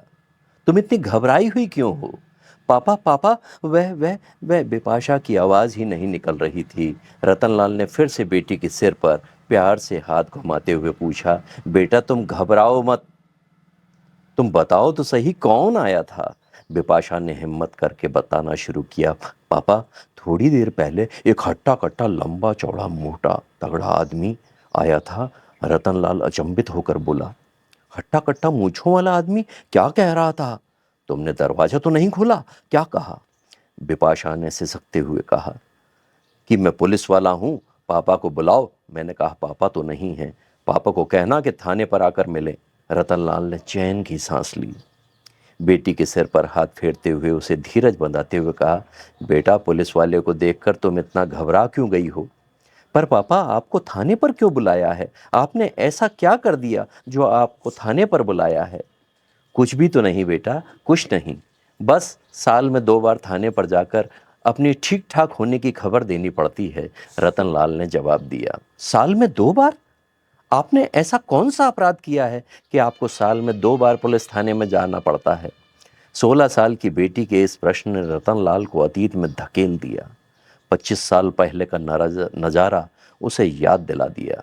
रतनलाल पुरानी यादों में खो गया। बिपाशा ने फिर से प्रश्न पूछा, पापा बताओ ना, आपने ऐसा क्या किया है? बेटा मेरा अपराध यह है कि मैं धरती के स्वर्ग, भारत के मुकुट, कश्मीर के श्रीनगर को छोड़कर अपने देश के दूसरे हिस्से में आकर रहने लगा। रतनलाल की आंखें भर आई। क्यों पापा, हमने कश्मीर से यहाँ आकर कोई अपराध किया है? बिपाशा ने मासूमियत से पूछा, नहीं बेटा, हमने कोई अपराध नहीं किया है, परंतु सरकार को अपने व्यवहार पर पछतावा है, क्योंकि अपने लिए और कुछ तो नहीं कर सकती, परंतु साल में 2 बार हमारी खैर खबर लेकर अपने कर्तव्य की इतिश्री कर लेती है। रतनलाल ने एक सांस में कह डाला, परंतु पापा हम कश्मीर छोड़कर गए ही क्यों? वित्सता ने घर में घुसते हुए कहा, यह तो अब पुरानी बातें हैं, पुरानी बातों को दोहराने में कोई फायदा तो होने वाला नहीं है। मोहिनी ने दरवाजा खोलते हुए कहा, हाँ पुरानी बातें दोहराने से तो कुछ नहीं, परंतु इतिहास में से कुछ सीख कर लेकर भविष्य संवारा जा सकता है। रतनलाल ने जवाब देते हुए कहा, बेटा बिपाशा, सभी घर आ गए हैं तो पहले चाय पी लेते हैं, फिर मिलकर आज तुम्हें अपने इतिहास की जानकारी देता हूँ। थोड़ी देर में चाय तैयार हो गई। घर के चारों सदस्य चाय पीने ड्राइंग रूम में आकर बैठ गए।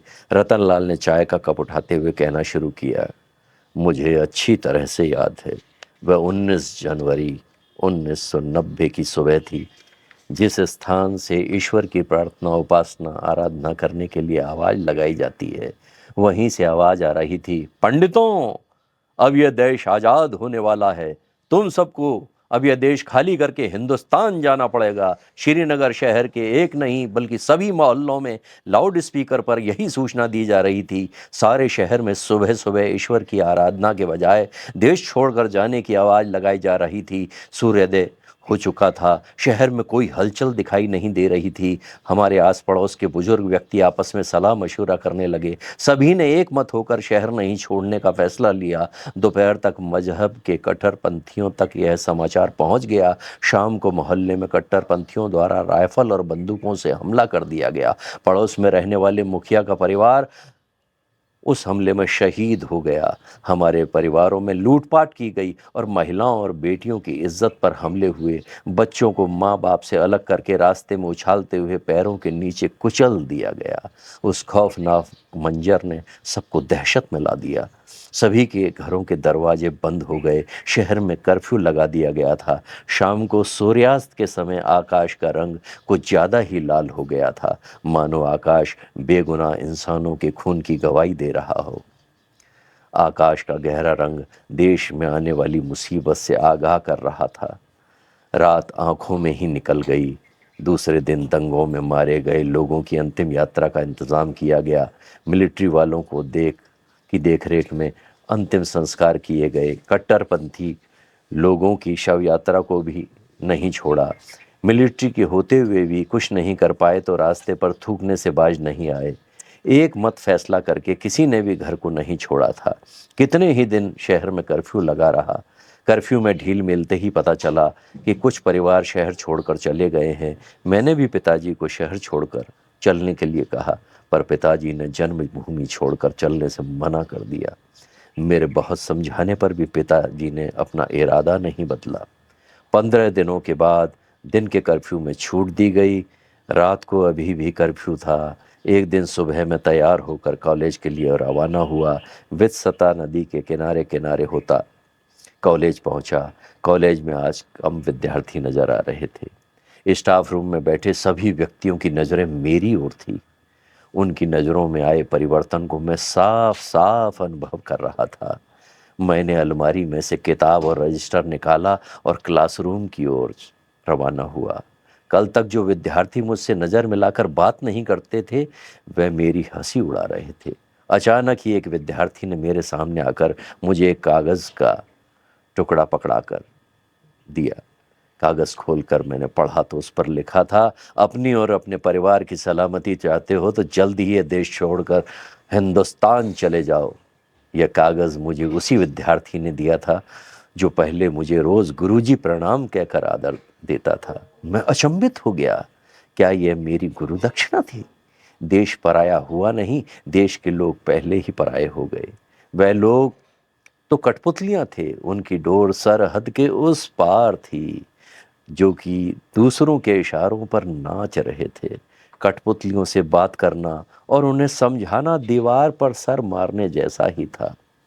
विचारों में गुम मैं कॉलेज के गेट से बाहर निकल गया। रास्ते में दोनों तरफ चिनार के बड़े बड़े पेड़ लगे हुए थे, जिन्होंने आज तक गर्मी में छाया देकर सर्दी में बर्फ से रक्षा की थी। उनकी लटकी हुई टहनियों जैसे मेरा गला दबाने के लिए आतुर थीं। मुझे ऐसा महसूस होने लगा कि इन टहनियों में AK-47 राइफल बंधी हुई है, जो कि एक झटके में मेरे शरीर को गोलियों से छलनी कर देगी। मरने के बाद उनके पत्ते भी किनारे पर गिर के चलती हुई हवा के साथ मेरे मृत शरीर को भी दूर ले जाएंगे। कॉलेज को दूर छोड़कर वित्सता नदी के किनारे पर पहुंच गया था।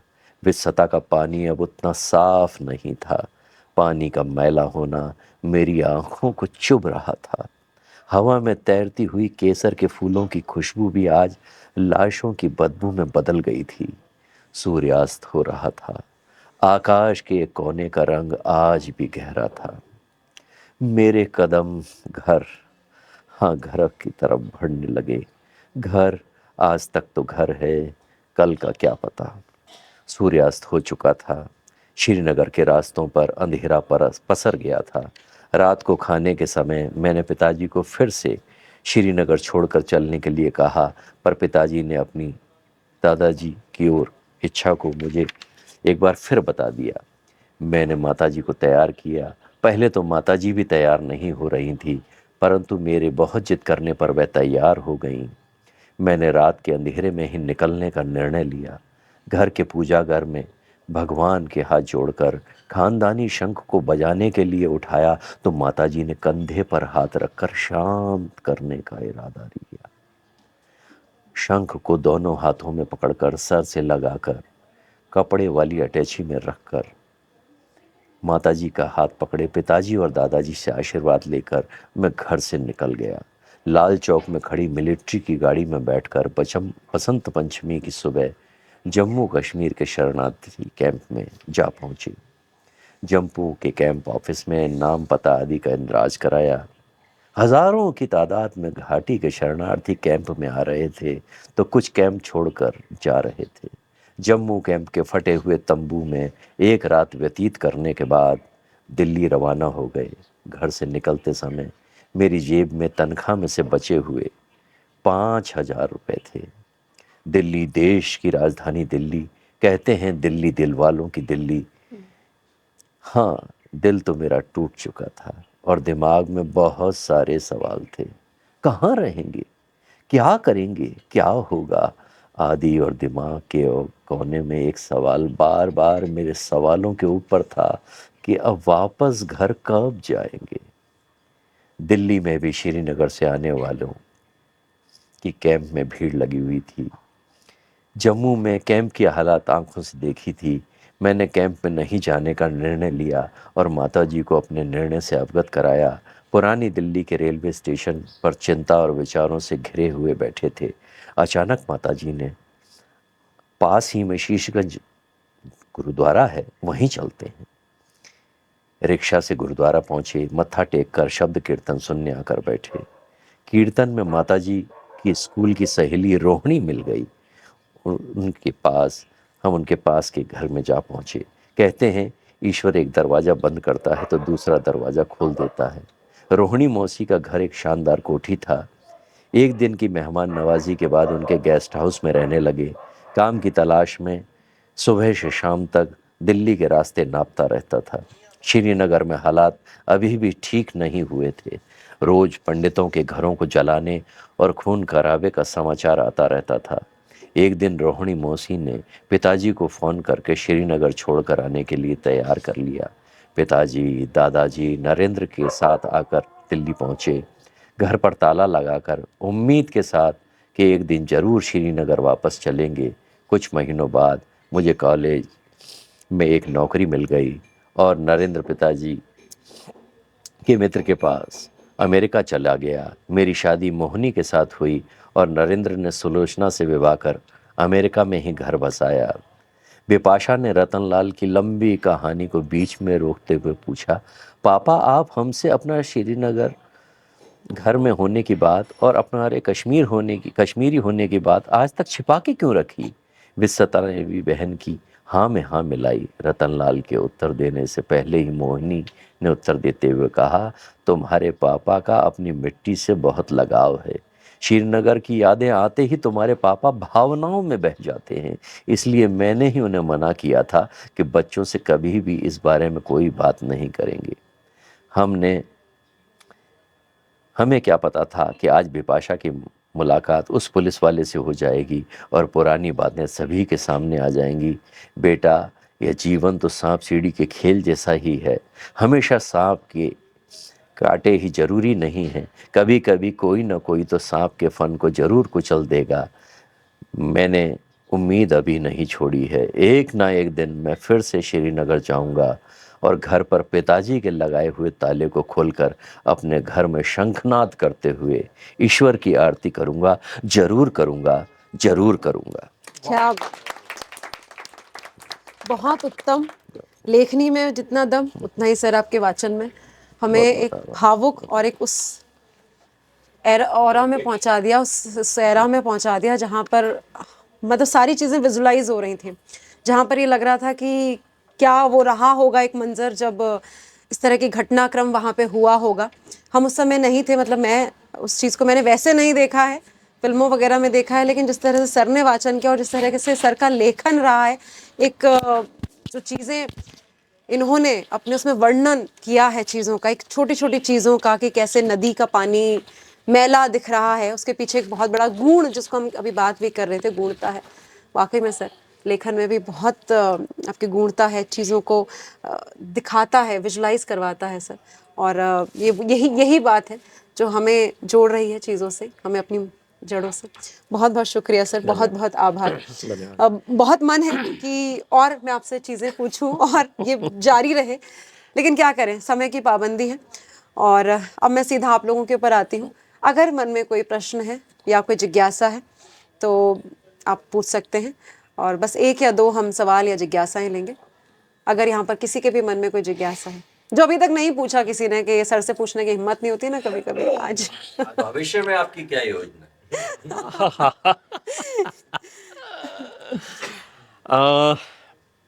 मैं आपको एक बात बताता हूँ। हमारा एक कॉलेज था, आदर्श डिग्री कॉलेज, वो बंद हो गया किन्हीं कारणों से। वहाँ की जो पुस्तकालय है वो बहुत समृद्ध है, और उस समृद्ध पुस्तकालय में करीबन 5000 की सिंधी पुस्तकें हैं। मैं उन 5000 पुस्तकों को अपने घर पे लेके आया हूँ। वाह, क्या बात है, बहुत बढ़िया सर। उनको अपने बच्चे के रूप में पालूंगा। ओह, और मैं चाहता हूँ कि हमारे हमारे भाषा के जो विद्यार्थी हैं वो इन पुस्तकों का अध्ययन करें, और जो मैं चाहता हूँ कि शोध का काम हो वो भाषा में और बढ़े। इसके साथ साथ हमारे यहाँ पे संस्कृति में भी बहुत कम शोध हुआ है। यानी उसको ड्राइंग पेंटिंग को कहूँ, साहित्य को कहूँ, नाटक को कहूँ, बहुत कम हुआ है। तो एक ऐसा अध्ययन केंद्र विकसित करूँ मैं अपने इस परिसर में जहाँ आप बैठे हैं, जहाँ विभिन्न भाषाओं के लोग, विभिन्न कलाओं के लोग आकर के उन पुस्तकों का अध्ययन करें। और भरत मुनि का नाट्यशास्त्र अभी तक स्थापित नहीं है भारत में। भरत मुनि का नृत्य तो स्थापित है, भारतीय शास्त्र संगीत स्थापित है, लेकिन भारतीय नाटक स्थापित नहीं हुआ है। तो उसकी स्थापना भारत में हो और उसको संस्कार भारती के माध्यम से हम आगे बढ़ाएं, ये मेरा प्रयास रहेगा। बहुत बढ़िया सर, बहुत बढ़िया। और उस संस्कृति के प्रयास में सर हम आगे हैं। जी। मैं अपनी पूरी जी, जी। भूमिका जी कोई प्रश्न या जिज्ञासा नहीं है, जी जैसा कि मैंने पहले स्टार्टिंग में कहा कि आरएसएस हम चिंतन थे। जी जी जी जी सुनील हम चिंतन थे स्टार्टिंग से। हाँ जी तो उस आरएसएस का ऐसे हाँ जी हाँ जी उस आरएसएस का एस हाँ मैं जी। हूँ, सबसे लास्ट वाला, क्योंकि मैं सबसे बड़ा हूँ। एस, फिर दूसरा एस सुरेश मेरे से छोटा है, रोशन सबसे छोटा है। जी ठीक है ना। बचपन से हम लोग साथ रहे और ज़िंदगी की बहुत सारी चीज़ें हम आपस में शेयर करते हैं, पर ये बतियन की गली की वजह से आज मुझे जो मेरे अनुज ही बोलूँगा कि अनुज का जो साहित्यिक पक्ष और डेप्थ ऑफ नॉलेज जानने को मिली है, उसके लिए क्या बात बतियन की गली को नमस्कार। और इनके मेहनत और इनके साहित्य जो डेप्थ है और काम करने की जो लगन है, मुझे पता है कि इसको पता है, इनको पता है कि मैं क्या कर रहा हूँ, मुझे पता है कि पर इतनी डेप्थ से ये कर रहे हैं, ये मुझे नहीं पता था। शायद रोशन को भी नहीं पता होगा क्योंकि रोशन तो अजमेर छोड़ गए। पर आपको नमन, इनके ज्ञान को नमन। थैंक यू सर को तो नहीं जी, बहुत बहुत शुक्रिया sir, thank you so much जी।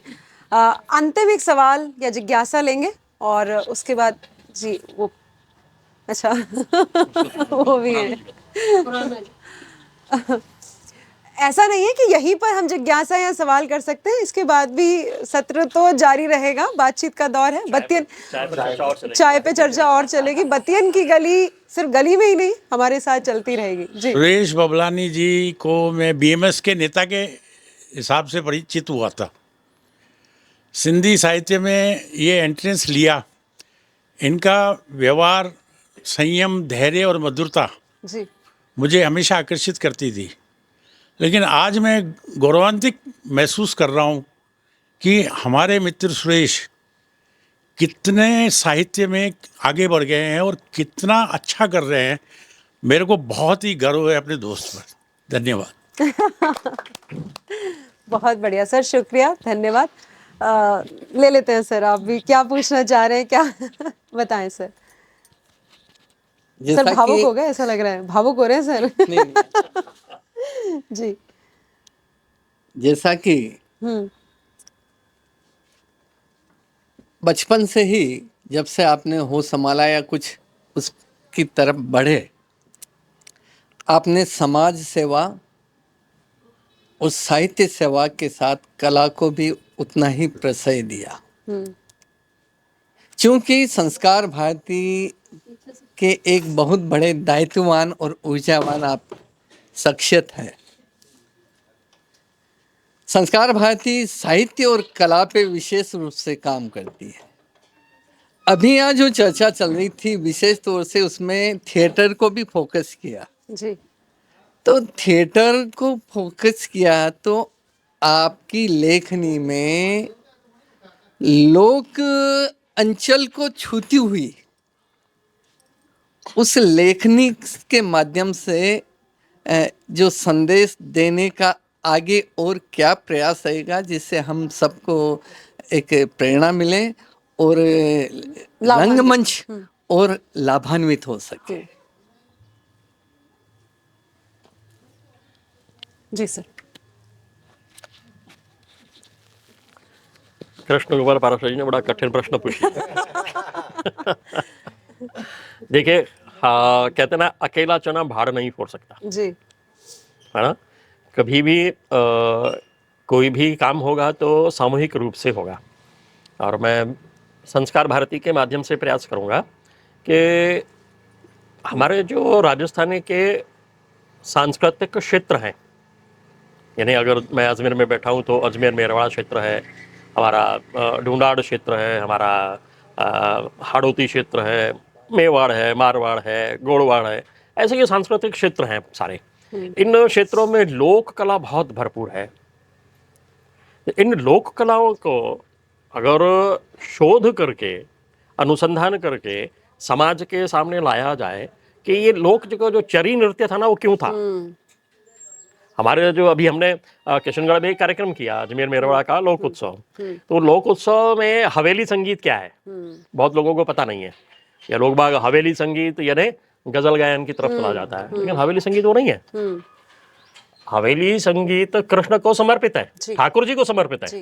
ये बहुत कम लोग जानते हैं कि जब बंदरों पर आक्रमण होता था तो ठाकुर जी को अपने घर में ही बिठाते थे। उस घर में ही ठाकुर जी की पूजा एक बच्चे के रूप में होती थी, लेकिन ठाकुर जी को भजन गाने का जो था कार्यक्रम वो उस हवेली में होता था। और वो पूरा का पूरा हमारे जितने भी पुराने कवि हैं, रस खान है, रहीम है, कबीर है, रैदास है, मीरा है, उनके भजनों को गा करके उनके सम्मुख प्रार्थना करते रहते थे। और प्रार्थना करने का जो भावार्थ था, हमारी देखिए लोक में जितनी भी कविताएं हैं ना, उस कविता में फिर मैं वो कहूँगा गूढ़ता है।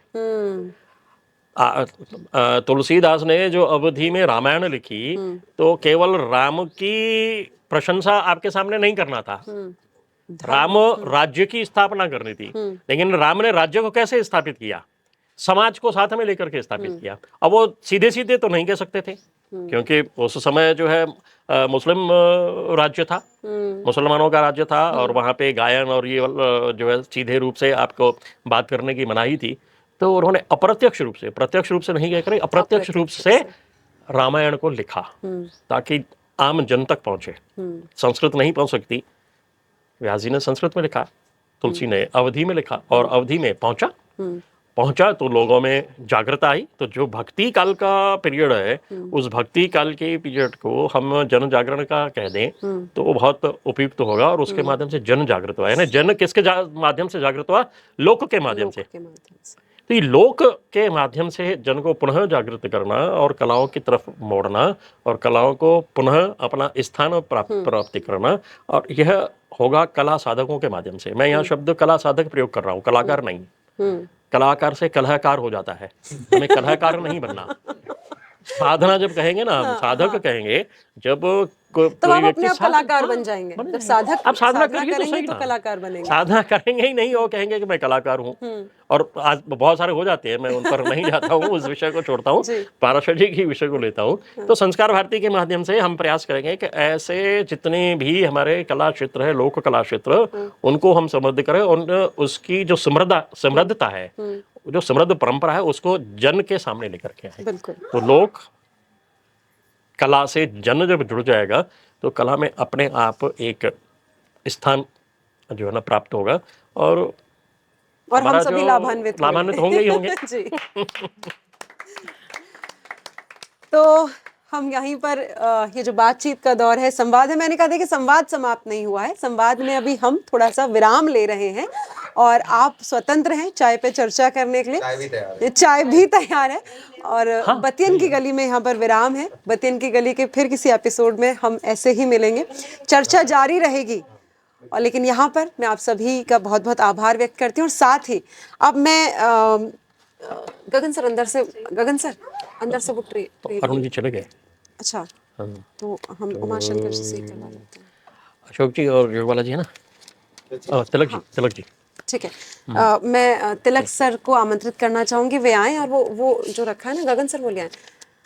अच्छा, मेरे घर में शॉल और वो जो अंदर रखा है क्या, अंदर ले गए थे। सर आप कुछ कह रहे हैं? मेरे घर में मेरे को ये हमारी तरफ से एक क्या कहते हैं, मतलब एक याद है, बस स्मृति चिन्ह के रूप में आप कह सकते हैं कि याद है। मैं तिलक साहब से गुजारिश करूंगी वो आए और अंग वस्त्र, नहीं सर, आप सर को अंग वस्त्र पहना है सर। अब मैं उमाशंकर साहब से भी निवेदन करूंगी, वे भी आए, और ये जो लाइव प्लांट है जिसको हम कहते हैं कि सकारात्मकता से भरा पूरा। धन्यवाद। और संस्था को भी शुभकामनाएं। सर आप सर को ही भेंट करें। बड़े स्तर में करने का था। बड़े स्तर में कार्यक्रम करने का था। नहीं, हमने जानबूझ करके इसको गली में रखा, क्योंकि बत्तियों की गली है ना, तो गली कहाँ है, तो गली यहाँ हमारे घर के बाहर ही है। कुंज जहाँ है, प्रकाश जहाँ है, वहीं पर बत्तियन की गली है।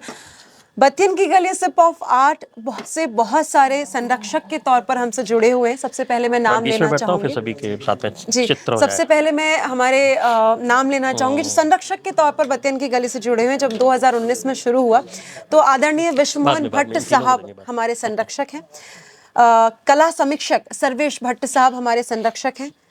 बसंत जेटली साहब बत्तियन की गली के संरक्षक हैं। रेशमा खान मैम जो कि आकाशवाणी जयपुर की कार्यक्रम अधिकारी हैं, वो हमारी संरक्षक हैं। नीता उपाध्याय मैम वो हमारी संरक्षक हैं। और जो हमें सहयोग करते हैं ओरियन ग्रीन्स, जिनके माध्यम से ये लाइव प्लांट, ये एक सकारात्मक ऊर्जा हम तक पहुंचती है, हमारे अतिथि तक पहुंचती है, वो ओरियन ग्रीन्स हैं। हमारे टी ट्रेडिशन जिनके माध्यम से अभी आप उनको हम फूड पार्टनर भी कहते हैं, जिनके माध्यम से हम जयपुर में या इस तरह आज का जो सारा वो है वो सर की तरफ से है, लेकिन अभी आपको अंत में कुछ पैकेट्स मिलेंगे वो टी ट्रेडिशन की तरफ से है, वो हमें सपोर्ट करते हैं। साथ ही साथ श्री बालाजी प्रवीण बालापुरा जी हैं, वो हमें सपोर्ट करते हैं। और सबसे बड़ा सपोर्ट रहता है क्यूरे परफॉर्मिंग आर्ट सोसाइटी जो हमारी ऑर्गेनाइजेशन है, गगन मिश्रा जी बैठे हुए हैं, इनका सपोर्ट रहता है।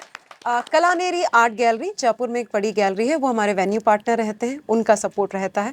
तो इनके सहयोग से बत्तियन की गली और सभी के संरक्षक से बत्तियन की गली अ सिप ऑफ आर्ट का सीज़न 3 हो पा रहा है। और आज जो जिनके सहयोग से, जिनके आशीर्वाद से बत्तियन की गली अजमेर में हुआ है, उनको भी मैं बहुत बहुत आभार व्यक्त करूँगी।